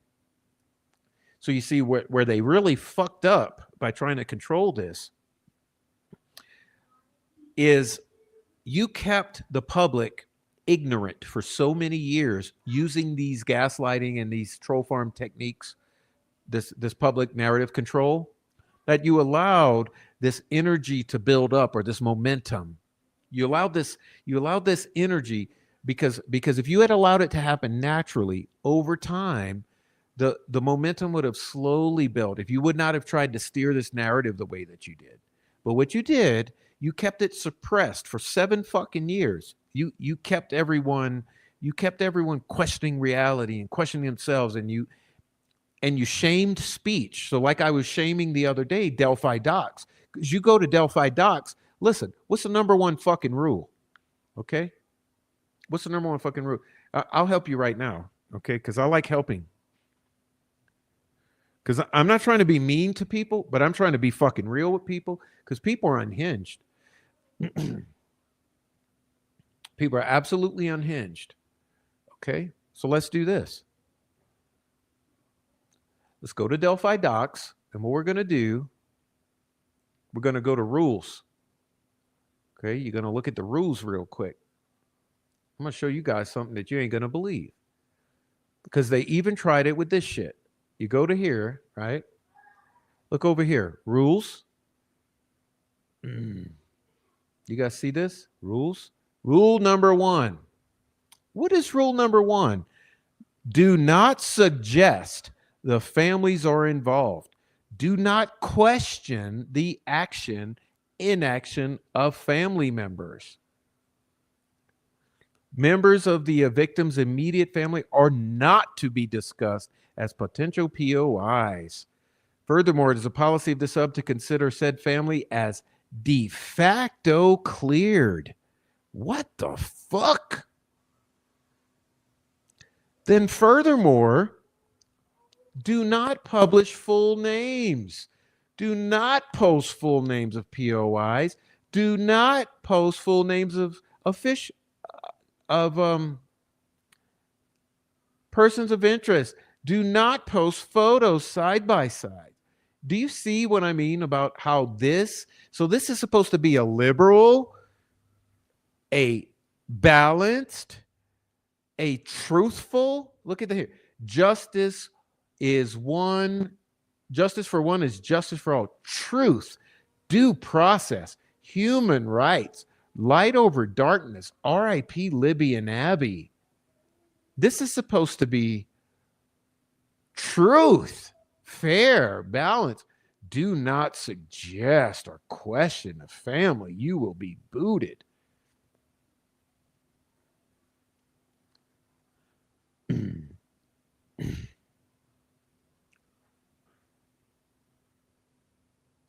So you see what I mean? That, look, we're being honest here.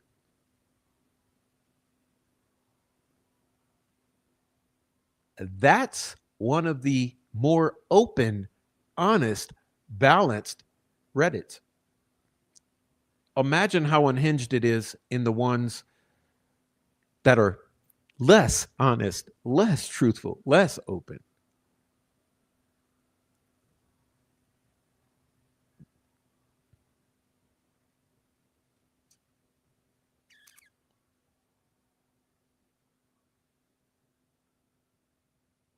Yeah, it's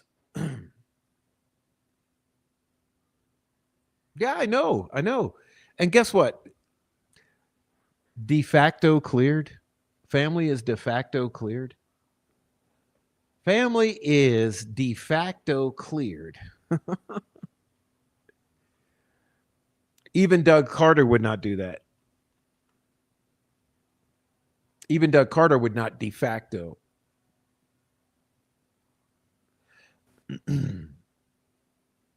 Doug Carter wouldn't even say, well, I don't think so. I don't think they were involved. I think they're clear. He would say, the vast majority of the family has been cleared. Mostly, likely, probably.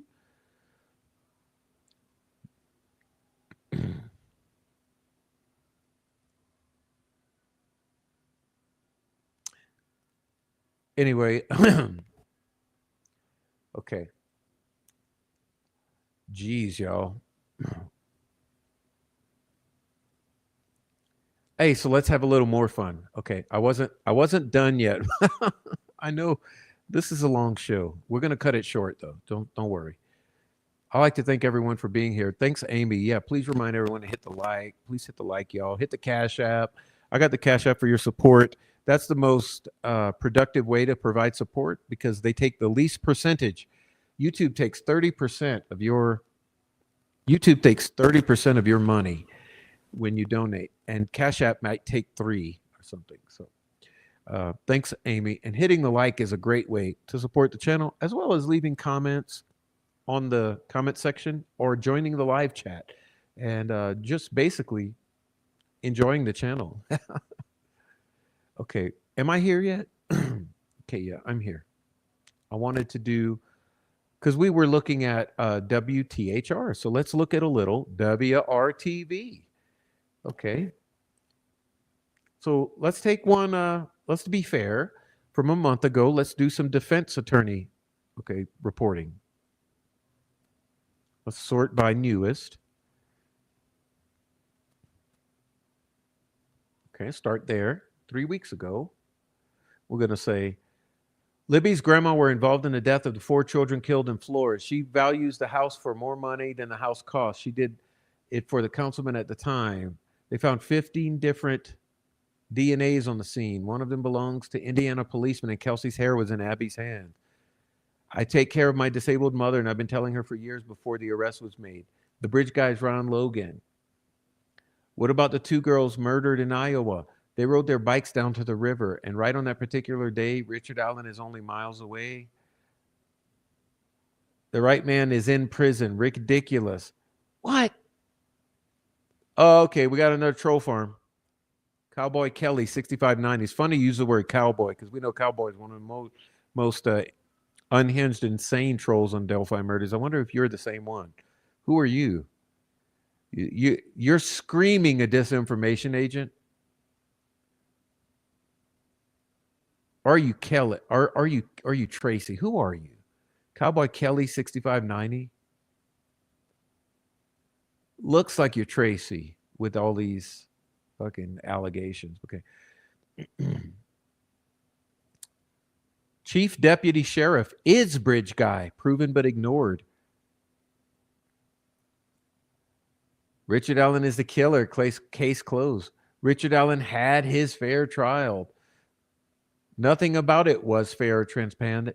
Convicting the wrong man is no justice at all. Truth flourishes in light and withers in darkness. Ooh. Everything being sealed until it's too late to matter. Ooh, truth. This bar Gull and the prosecution. Yeah. Go after them for prosecutorial misconduct. Look, the famous line cutter doing interviews. How special. He looks so fragile. No history of violence. Free Richard Allen. They desperately need to work on their juror selection process.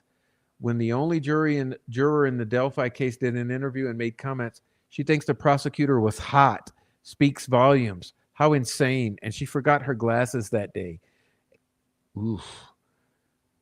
From the very beginning, this case had a Mayberry level of inexperience, such an injustice, not only for Richard Allen, but also for this community, et cetera, et cetera, et cetera, et cetera. We demand a fair trial. If you ask if Richard Allen had a fair trial, you must be crazy. How does someone have a fair trial without evidence being presented? Ooh, Allison is 100% innocent. They did a terrible job now. They want a second bite?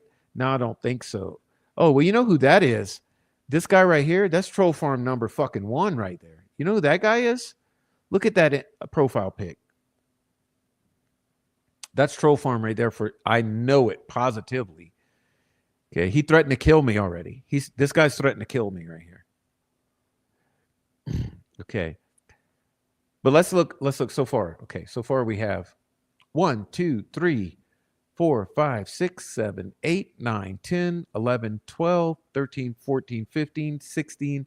And then troll farm domestic terrorist is 1, and the other cowboy was 2. So we got 16-2 here. Okay. Keep going. Injustice system. Likelihood that Richard Allen did it is so minuscule. Okay, then we got someone in French. And then he says, most unfair trial I've seen in my life. Absolutely insane. Come on, U.S. judiciary. Get it right. Innocent man sitting in prison. They wanted a fall guy. Thank you for scratching the surface on what's truly happening. Local media has dropped the ball. Judge Gold was too biased against Richard Allen. She claimed no nexus. Look, it's Christina. Hey, Christina, you made it here. You don't see attorneys passionate over something unless there's something not right in the case. Crimson Clover, free Richard Allen, Indiana. Surely you have a heart. Critter Mama, if this was transparent, it might not have been an issue. However, you're not reporting at least 2 other confessions. Sad what Indiana cops put Mr. Allen through. They need to get in trouble, and the judge. Oof. Now that I know more, I think it would be in Rick's best interest if he appeals. Team filed ineffective assistance. I agree. This is a corrupt case from the beginning. Ooh. How do you feel about cutting lines? Specifically, how do you feel about taking one of the very limited spots belonging to the public. Ooh. Richard Allen, Libby and Abby need justice. Richard Allen needs to be out of that corrupt prison, and if not, released and then put somewhere safe until he gets a new trial. He's innocent. You guys are looking pathetic. Richard is guilty as charged. Okay, we got it. We got Sammy Day. Sammy Day is back to come troll on another channel. Look at that. But other than Sammy Day, let's count how many. Sammy Day is one. Okay, so then we had 1, 2, 3, 4, 5, 6, 7, 8, 9, 10, 11, 12, 13, 14, all the way to the domestic terrorist. So we got 14 to 1. And like I said, the only two, notice you're getting numbers like 14 to 1, 15 to 1, and the only ones you have in there are trolls, like the one who threatened to kill me and Sammy Day. You see what I mean? Thank you, Yeah, it's Sammy Day again. It's Sammy Day, and it's the one who threatened to kill me several times. Well, one of the ones who threatened to kill me several times. So you see the numbers there? And let's keep looking. Okay, we'll just finish this one out because there are not that many. Judge is an embarrassment to the state of Indiana. McClellan needs disbarred. The world is watching, et cetera, et cetera. Ooh, they can't keep the suspect straight. Odinus or whatever. Well, this is just an ignorant person. Okay. What lawyers would keep fighting for a guilty man? None. They're passionate because they know he's innocent. Rick Allen has always deserved a fair trial. Fact. That didn't happen. He couldn't present a defense, so of course it wasn't a fair trial. Brad Weber lied about what he did after work. Said he checked on his ATMs. The ATMs have cameras. Okay, so 1, 2, 3, 4, 5, 6. So 6 to 1. And the one is an ignorant old lady who probably needs to stop knitting with the fucking 500 cats and just go watch The Days of Our Lives or something. Okay, Patricia Educate. So she doesn't know what's going on. She's not a troll, I don't think. But again, even this 6 to 1. Okay, so that's that one, and so let's be fair. Let's do douchebag. Okay, look at douchebag. Which should we choose? Should we choose the 5-minute or let's do the full interview with Douchey McLachlan. Okay, Douchey McLachlan a month ago. Okay, so here we go. We can live 100 more years and not see a case like this one. We came out swinging and have been swinging for 8 years. No one deserved what they got. Not the defense team, not the prosecution, not law enforcement, not the families. We got to do better all the way around. We got to use some grace. We lost our humanity on this one. The investigation wasn't ideal. We are all left with unanswered questions. With that, I stood with the prosecution. Of course you would. But some interesting observations you make. At least you're a troll farm with a consciousness, okay? Because you know that you all threatened to kill everyone on the defense side. That means all of you. You all went after our families. You all went after our children, after our parents. You all went after our jobs. You all doxed us. You all threatened as much as you could. You tried to call us child molesters and all this shit. You know what you did. So yeah, you could use some grace on never doing that again. And you're damn right you're left with unanswered questions because there's no fucking answers when it comes to what has been presented to the public. And if you ever want answers, okay, unanswered questions, you know why you don't got them? Because this is not an answer to Abby and Libby. And until you get an answer to Abby and Libby, there'll always be unanswered questions. So what you should actually be doing is saying the prosecution was full of shit and we want actual answers for Abby and Libby.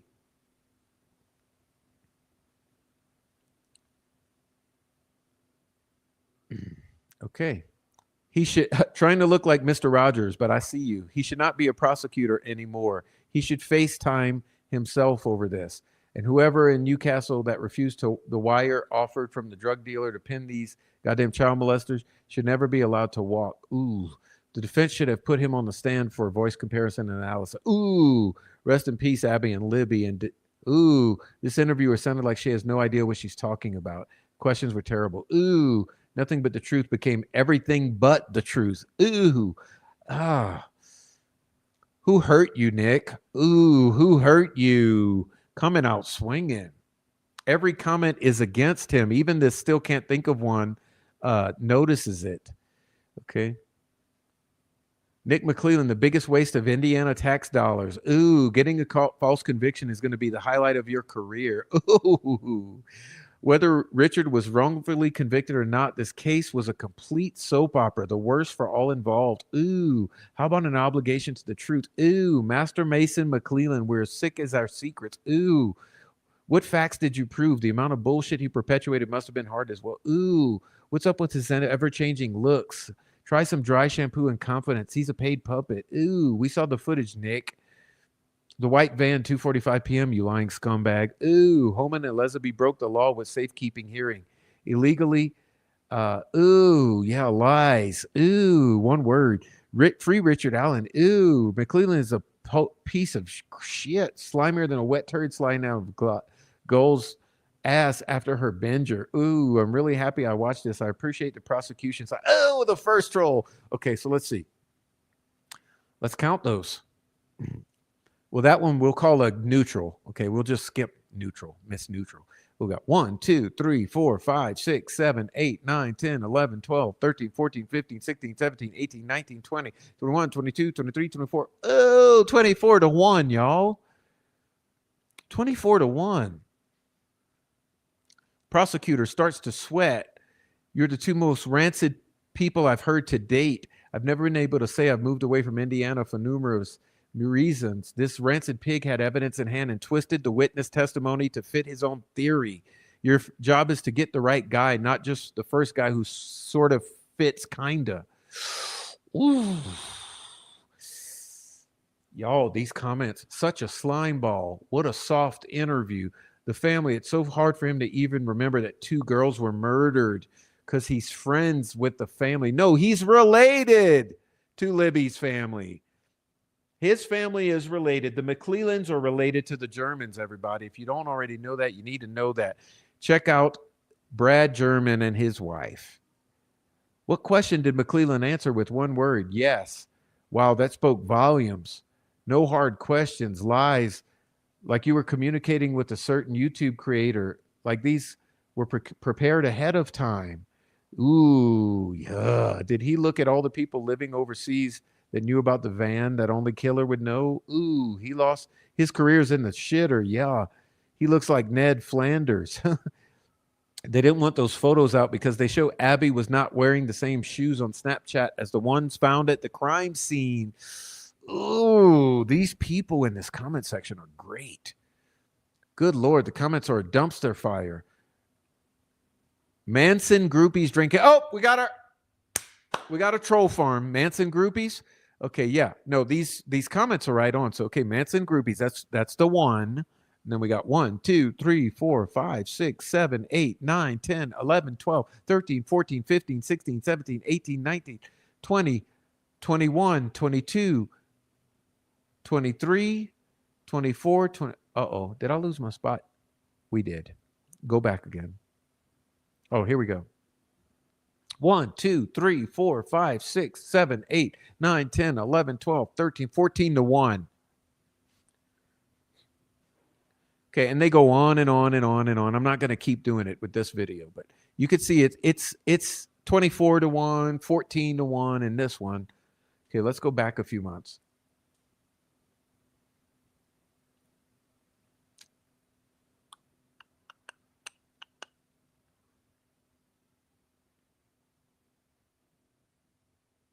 I got to do the Kathy Skank just because look at her.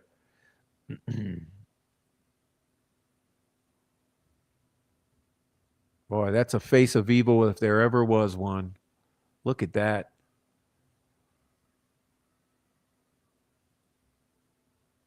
That's a face of darkness. The dark hearts of Delphi. Mount up. Jesus. Okay. Let's go ahead. Sort by newest. Look, there's 532 comments on this. First one, 4 days ago. Something is not all right. Things don't add up. Oh, that's okay, Kathy Skank. Okay, Kathy. First one says, Something ain't right. Will you guys like Keith Sweat? Something, something, something, something just ain't right. Something, something, something, something just ain't right. Okay. Research body language and what it means to talk with eyes closed. Kathy Skank. Professional child trafficking kidnapper. Her career was built upon falsified testimony against innocent parents. Psychologists like Dr. Walla, who actually work for the state and make shit diagnosis against innocent parents. Very well practiced in assisting the court fraud and framing innocent parents to steal children. The state profits from the kidnapper Shanks and ASFA. Ooh, that's a rough one. The long blinks are a tell. Crack the case. How so, biatch? Ooh, look at all of this. Discovery of the lost tip. Ooh, someone wrote cleared. Ooh, if this tip did not come, look at this amazing from Margaret Lee. Someone may or may not have followed up on persons who self-reported. What's not being mentioned, if there was actually any actual tip or not. How in the hell would FBI leave this town alone to solve this case? They can't even properly explain why RA was or became a suspect still. Look at this. Look at all this shit. Not sure the prosecutor intent. Look at all this. From an actual ritual to potentially a mere understood signature from a crazed individual. Why would the actual crime scene so sacred or secretive? There was never that need. Look at that. What tentacles does 5'4" CBS man have? Just go over the crime scene and figure out who's responsible. She's a liar and she helped frame an innocent man. How did she do it? It's hard to tell if he's innocent or not, but I'd rather be safe than someone innocent than spending the rest of their lives behind bars. Kathy Shank had no business involved in this investigation. She cleared LeRon Logan's tip. How can you believe that? She's guilty of hindering prosecution and tampering with evidence. She's a demented joke. She's shame on Indiana. She needs to be charged and jailed. And now she probably feels like a heroine. I don't think she's done that much good. She ain't crack-ish. She's a liar. Innocent man in prison while the killers are for free. She can't keep her eyes open while talking. My biggest issue is they, by definition, tortured Richard Allen to the point of confession. Then boosted their case or bolstered with dubious junk science. I hope she realizes she helped to send an innocent man to prison. She ain't crack shit.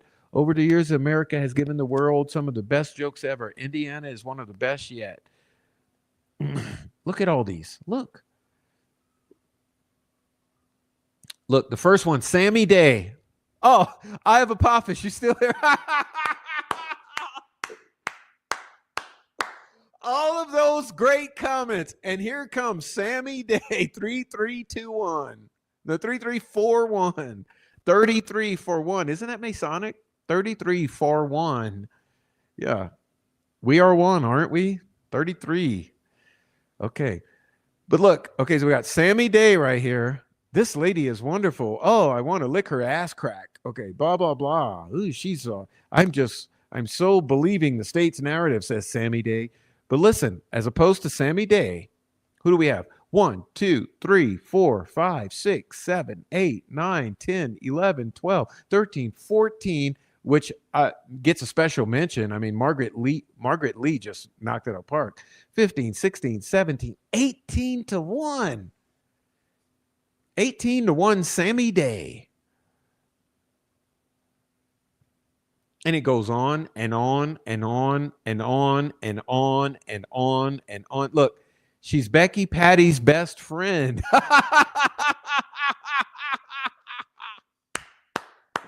Probably so. Yeah, probably so. And her late husband and Ron Logan were good friends too, says Chastity. Her 15 minutes of fame, God is what? Like I'm saying, you can't make this shit up. That's the Kathy Skank. And listen, there's more and more. Just goes back and back and back and back and back in time. You see? You see what I'm trying to convey to you all?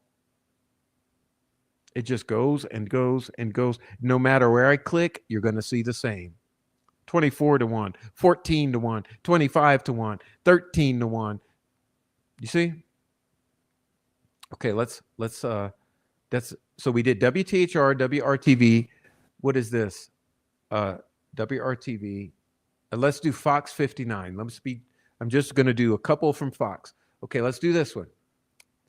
4-minute video from Libby's. Okay, this is from 3 weeks ago. Oh, thank you, Frank Meister.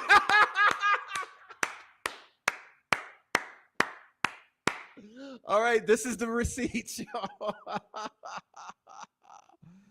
Oh my God, you cannot make this shit up. Oh, y'all. This is Frank. You can thank Frank Meister. Okay, you know how I'm saying 23 to 1, 14 to 1, 10 to 1, 9 to 1.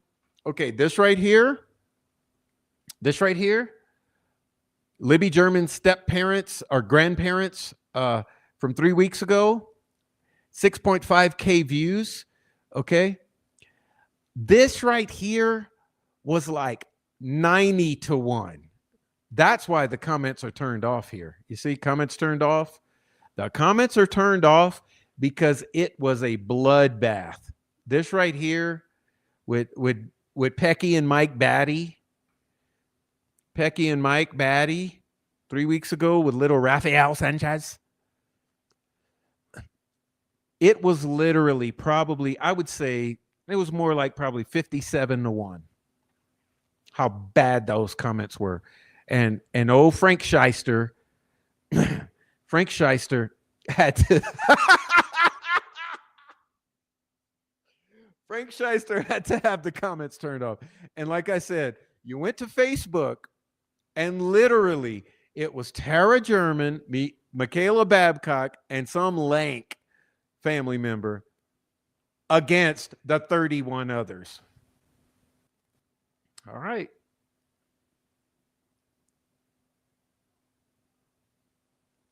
But y'all, oh, look at this. We should go to this one.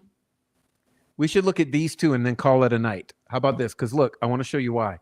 This one is a month ago. Juror in Delphi murders case talks about historic trial. There's 7.4 thousand views. Okay, and let's look at this one. Delphi police chief resigns amid scrutiny, and there's 75,000 views. So let's go to juror from a month ago. Okay, juror. Okay, going to newest first. Okay, look here. Bridge guys, Ron Logan. Terrible decision. Sorry if I need more evidence than that, for fuck's sake. Okay. I get it. It's tough to think you convicted the wrong person. This trial was a farce, presided over by an animal that bounces and calls Australia home. How does she feel now? It's a kangaroo court, is what this person said. How does she feel now? And the murder shits. That juror is dumb as she can be. Good job. He's clearly bridge guy. Oh, your first stupid ass. Okay, but look, you had 1, 2, 3, 4, 5 to 1. Okay. Now, you know who this is, Scotty Peabody, right? Okay.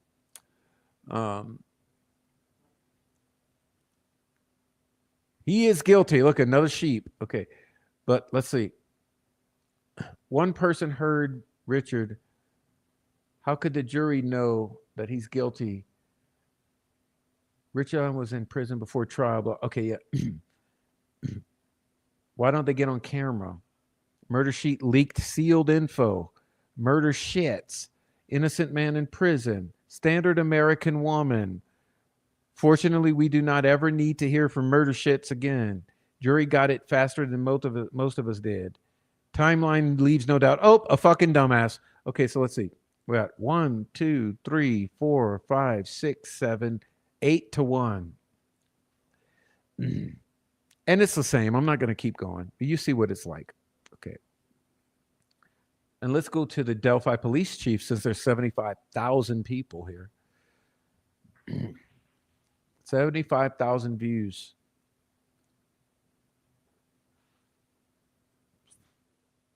Chief Lamar needs to go to jail. Good old boys had him a new job before he resigned from this one. Chief ignored the Constitution. Lying under oath is perjury. An honest judge that didn't play ball with the cops. We done found us a legal unicorn. The behavior will never stop until we start holding people accountable. Delphi is a place I wouldn't want to go. Resigns, he should be prosecuted. With all the questions being asked about Richard Allen's trial, you'd think he'd be more careful. I guess old habits are hard to break. Put him in prison. Don't worry, he won't be unemployed long. There's lots of crooked little towns for him. Why wasn't he arrested? Resigns, no doubt, with full pension intact. I know we need cops. Lord knows we need, but we need cops doing legal things the right way.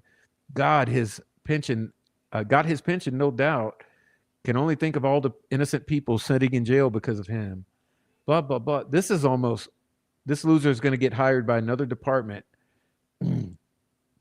Resignation, move next county over. The only reason cops commit these acts is because they feel untouchable. Resigns, translation, he can go work for another department with no consequences. Blah, blah, blah. Blue line constitutional violator, violated the Fourth Amendment to see how they swore into the Constitution and don't uphold. A cop lying, is anyone surprised? White racist cop. Why isn't he in jail for perjury? No criminal charges. Look, it's like 100%, y'all. 100%. Look at it. It's literally 100%. I don't see one. I'm looking for one. Look, this one says, give us his home address. Cops hate the Constitution. Cops today are pathetic. What a shocker. A cop lied. Just another domestic terrorist with a badge. Qualified immunity. Never trust a pig. Audit the Indiana State Police. Corrupt law enforcement in Delphi. Say it ain't so. I'm so shocked. He's good. He's a snake. Jail and a lawsuit. Bro, this one's literally 100%.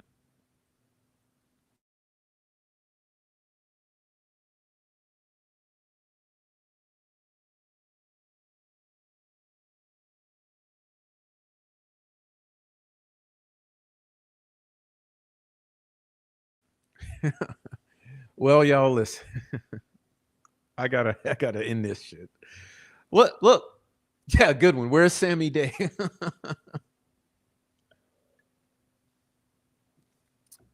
That one was 100. That one was that one was 100 to 0. All right, y'all. Well, here's what I gotta say. Look, have I made my point with you? So, what's my point again? Let's circle back and reiterate that point. The point is, I'm not fucking lying. Okay?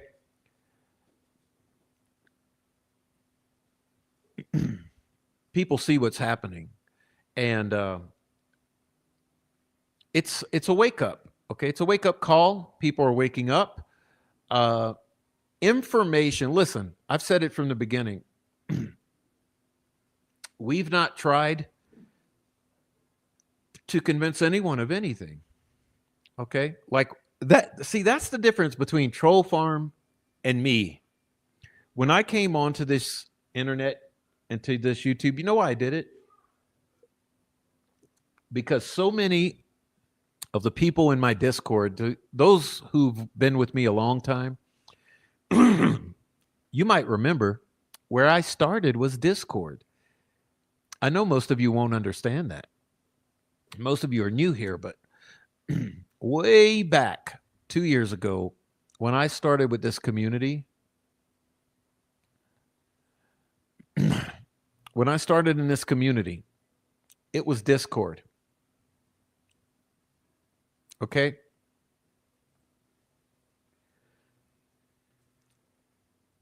And the reason I decided to start a YouTube is because everyone in the Discord was so supportive.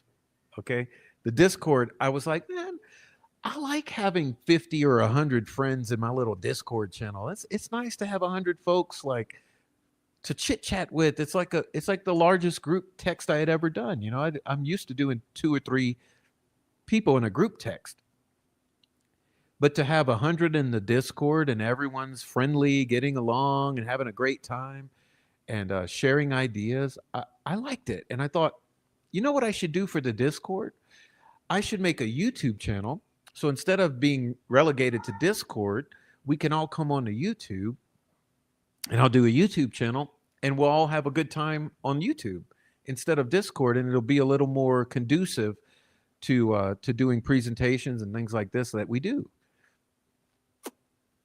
Well, little did I know that there were a few moles in the Discord, because what happened with these troll farm, with this PR campaign, they use moles.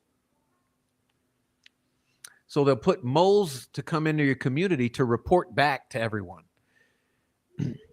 So what happened is they basically used my Discord as a weapon against me. Okay. And they started in the Discord. They would screenshot, and you know, it's the same fucking troll farm. Of course it was. I don't need to call their names. They're irrelevant. They're meth heads. They walk with canes. They have sex with their own family members. They're related to the KKK members. They're bikers. You know, it's the same old fucking retards in Indiana. But these troll farm, they were doing screenshots, and look, they would do the little screenshot in the Discord, and then they'd send it to Tommy Frost and the other, and say, "Look what Prof said," and start all kind of shit. And they started all kind of disasters and shit, and because they were doing it like a snake, they were two-faced. I didn't know who it was, and I was like, oh, okay. So they want to do shit like this? They want to do shit like this? Let me do this. Let me do this. I'll fucking nuke that Discord. Fuck that Discord. I don't need that fucking Discord. That Discord was for the people. It wasn't for me. You know, so what I did, I nuked the fucking Discord. I said, okay, no, first, let me say, I was fair. I was fair. First thing I did, I said, whoever did it, come clean. Come clean. Come clean. Come on, come clean. If you did it, just come clean and say you did it, and I'll just boot you. I just want you out, the shit starters, because I don't need the drama in my life. Look, I come from the South. The thing that people don't like in the South is the messy old Southern ladies.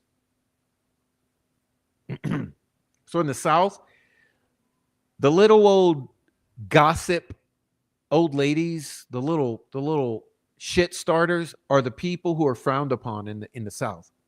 Because it's like, we don't need your old fucking drama. So I just wanted them to come clean so I could get you out of here and we could have our nice Discord. Well, no one would come clean. So I nuked the Discord. And the funny thing is, after I nuked it, then I had a couple people from the other side come tell me, okay, who it was.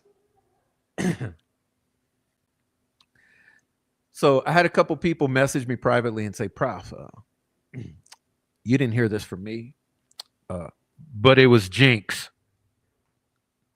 And it was another one. And so when they told me who it was, they told me the 2 or 3. I said, oh, yeah? That's funny because I already knew that. Well, it's funny because, see, at the time, they were setting me and Rick Snay against each other. So when I got to talking to Rick, I said, like, Rick, the problem is, like, I never really, like, the thing is, we never had anything personal. That was the funniest thing. He said, no, Prof, I'll tell you exactly what it was. I'll tell you exactly what it was. It was a few of them were constantly sending me screenshots all day long, every single day, trying to piss me off with you. You know, like Jinx. And I said, uh-huh. Mm-hmm. Because the same ones that he named, the same 2 or 3 that he named, were the same 2 or 3 who were in my Discord that others named as doing it. And they all added up. And I said, aha, it's the Troll Farm Executive Committee. That's who's caused the problems between everyone. Aha. Mm-hmm. Busted. So then I called Alex. Hey, hey, Alex. Little question for you. And Alex said, yeah, Prof, yeah, it's the same ones. It's the same ones behind the scenes. They're saying the same shit. They're trying to start shit, but they're saying they want peace, but they're really starting shit. You don't say, the same ones, huh? But on the in the as far as everyone's aware, they're calling for peace. They want peace, and they're victims advocates. But what they're really doing behind the scenes is they're saying this, that, and that. So that was the genesis of YouTube, because Discord was a nice place to talk to people, a nice place for a little community, until the fucking devils got in there and they started doing their devil shit with all of us. And I'm glad I nuked it, because it's much nicer to do what we were doing here than there. But it's a damn shame, because they took that Discord away from you, not from me. Anyhow, that's why I don't like Discord, because still to this day, it's being used. You see, that it's something spiritual about it. Notice the name, Discord. What is Discord? What is Discord? Discord is the opposite of concord. It's when things are discordant or not coming together. And Discord it suits public social discord, chaos. And that's what it has always been used for in the little true crime community groups. That's why I don't fucking do it. And the funny thing is, I still get screenshots to this day. People send me and they say, Prof, you know what they're saying in the Discord? And I say, yeah, of course I do. Of course I do. Because they're upset. They're upset because they don't like being exposed. But what I say is, don't fucking do it. Look,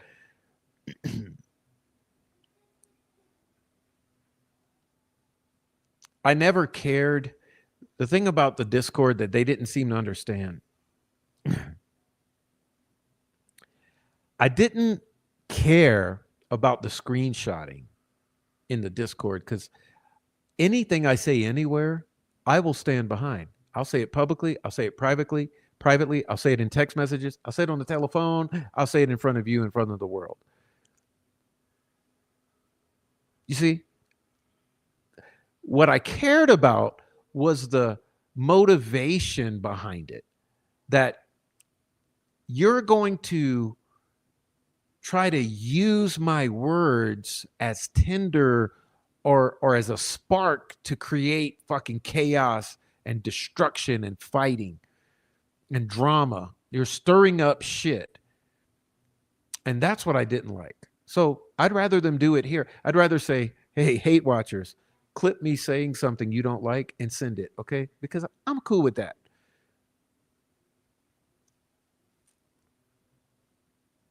Anyway, I so appreciate everyone being here, man.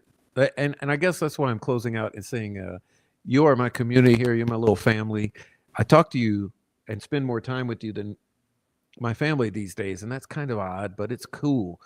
It means that we are more of a family than family in some ways. And that's good. And I hope that you understood my intention today to show you about these YouTube streets, kind of the feeling. And remember, some of those comments we were looking at go back 4 months. So we've taken a look at the past. We've taken a look at the past week, the past month, the past 2 months, the past 3 months, and the past 4. I didn't go back much further than that. But to give you an idea of the feeling on these YouTube streets since sentencing, and looking at the waiting or the weight in the comments, and to see how it is that when I'm telling you that this community truly has it's turned around, the tide has turned, the public awakening is really happening.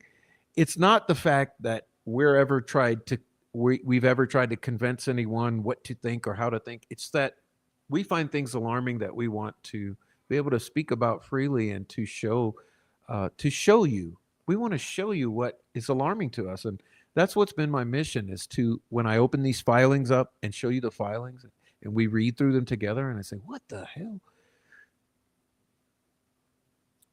Or when we look at the old evidence in Delphi, all the old screenshots and the fucking Kyle Smith and the fake Abby's on the bridge and all of the fucking statements from the family, all of the statements from the law enforcement, the fucking Anthony Shots debacle, and all the shit we've ever looked at. Um, these are things that don't sit well in my gut, and I've wanted to share with you. So I'm so glad to share them with you all, and so it's pleasing to me, and what's the word? It's fulfilling to me to see the public start to see and feel some of the very things that I've seen and felt over the years in my gut about this, the things that don't set right with me. And I know that all of you who are watching and in the chat, you see and feel the same. We all have these uh, things that don't sit right with us. And that's something that plagues Delphi. And listen, I've always repeated this little story about how when I was a young man and Susan Smith killed her kids, that really upset me. Okay, that really upset me because you look, these were little kids that she killed. She killed her little kids. And I remember that when she did that and she got her ass on CNN and whatever it was and blah, blah, blah with the duping delight, I remember looking at that even as a young man. And I looked at that with my eyes kind of, and I said, that don't sit right with me. And I had a gut feeling. And I said, she's fucking lying. She's lying about her kids. She killed those. It's like she's lying about something. And this was day 1, day 2, day 3.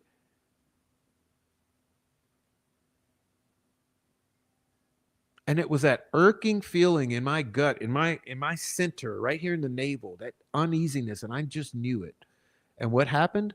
Months went by, time went by, and the moon came and passed, and the sun rised, the sunset, day turned into week, and as time clicked on by, what was revealed? She was a nasty, dirty piece of shit child killer who selfishly drowned her own children for her own benefit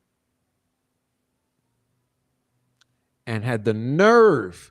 This is the part that's infuriating about it. She had the nerve to get in front of those cameras and lie to the world about it and think that she would get away with it. Now, why do you always tell that story, Prof? Well, it's not a good reason. The reason I tell that story is because Delphi is a carbon copy of that in my gut and my heart and my mind. When I look at Delphi from day 1, I've had that same instinct. And hey, no one can tell me that I'm wrong about that because you can't tell me what I feel and what I don't.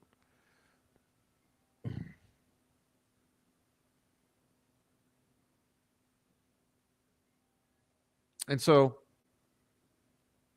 I'll leave it at that.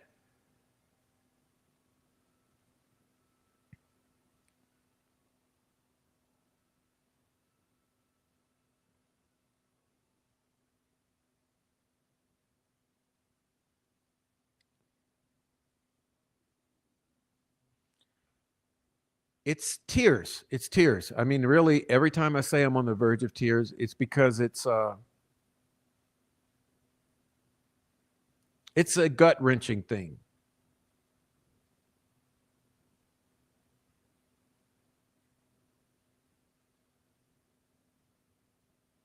It's a gut-wrenching thing. So gut-wrenching thing always pull on the heartstrings and make you nearly come to tears because you just think, what the hell, man? Anyhow, I love you guys. Thanks for being here. Thanks so much for thank you, Noe.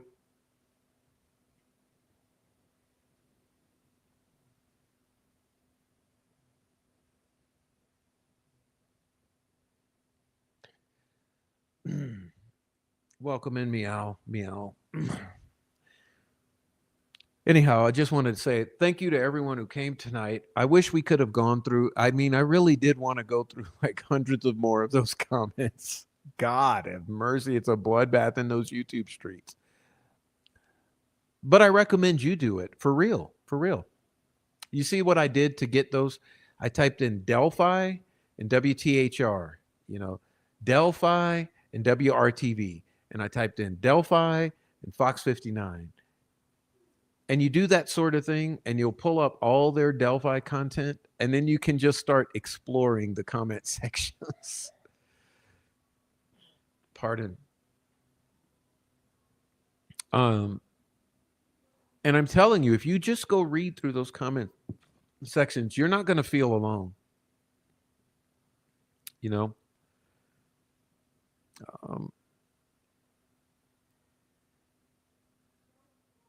And hey, I would even say you should leave a comment because I'm sort of guilty of that.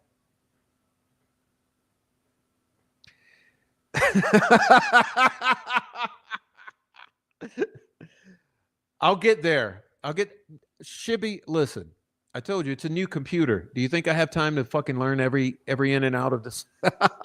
You're lucky this is even functioning. Okay. You're lucky this is even functioning. Me and new stuff don't work out too well, but it's a new computer. I don't know how to use it yet, but I'm getting there. I don't have a trackpad on this thing. I have a mouse. You see, I got the mouse. So I have to figure out how do I do it with the mouse. But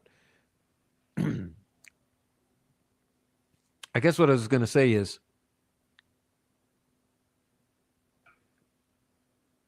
go to those comment sections and add your comments. That's what I want to say. I think that's what you can do. You can add those comments and let your voice be heard more. I should do it more because I rarely comment. I tend to comment every blue moon, not every video. So I should do a better job at leaving comments. But let your voices be heard. But as you can tell after tonight, I mean, if I haven't proven it, look, I didn't go ahead and choose which videos I were going to show you. I was randomly selecting videos off those channels. So that's just a random sampling. Okay, that's a random sampling. And if you go do your own random sampling, you'll see a bunch of the same. And it's a bloodbath out there in these YouTube streets when it comes to Delphi, and it should be. So, God bless you all.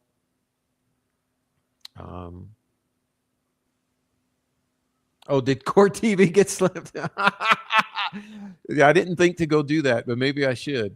Maybe we'll do a part 2 of this one, and we'll go explore some Court TV and some others. No, but like I said, they're all fucked now because their hand has been shown, and it's an empty hand, and we are all there together now. You know, we made it through the real crazy shit, and now we're here on this other side, and we're there for accountability now. And that, I guess, that's the bottom line that I'm trying to get to is we want accountability.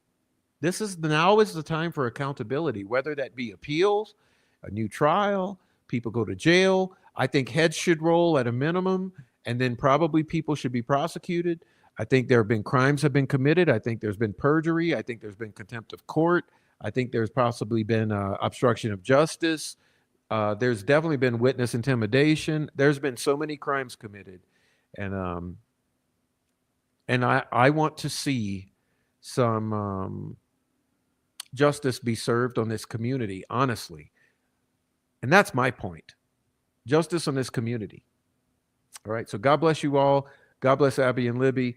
God bless all of the supporters here on this channel. You guys really showed me a lot of beautiful love tonight. Appreciate that. And for those of you on the replay, please do that as well. Understand you can leave comments in the comment section. I always love reading comments. Appreciate the comments. I do read all the comments. I don't ignore them. So I will read the comments. If you leave a comment, hit that thumb up.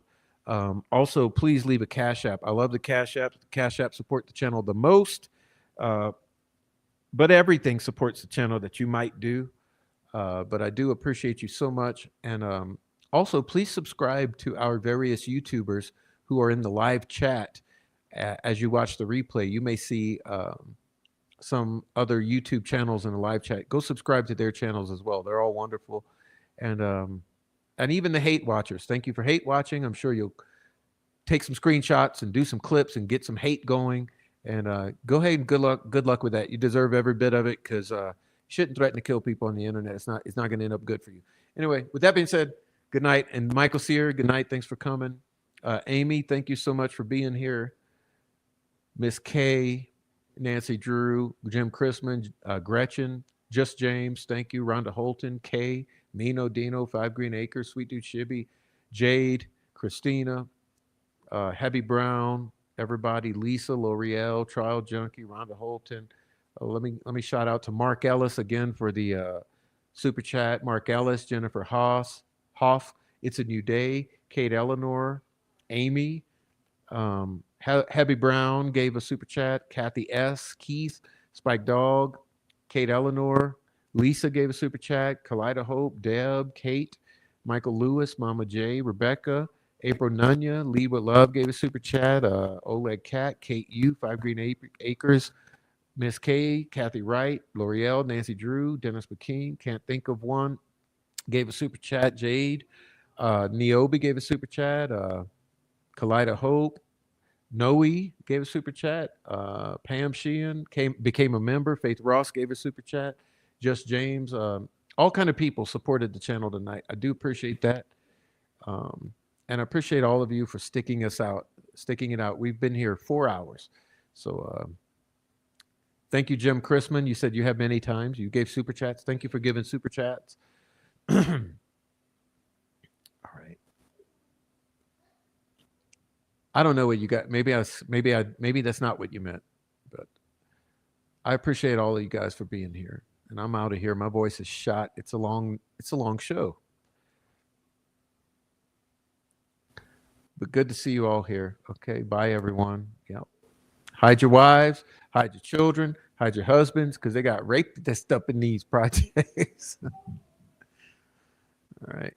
Donate to Noe. Okay, donate to Noe. There you go. Give Noe a Cash App for being Noe.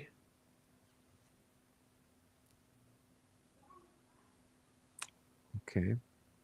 Good night to everyone. I'm happy to see you all. 4 more hours. Yeah, 4 more hours. I'll be passed out. You know what I'm going to do? I'm going to cook my tuna steak and salad. That's going to be my late night dinner, and it's going to be a good one. But I better get moving, okay? Yeah, thank you for helping me tonight. I met my goal, and I'm happy about that. I didn't have to put myself in YouTube jail. So God bless everyone. Good night. Hug your kids, hug your wife, and yeah, go read some YouTube comments. It's entertaining. You'll enjoy it. All right. God bless everyone. Thanks for coming, y'all.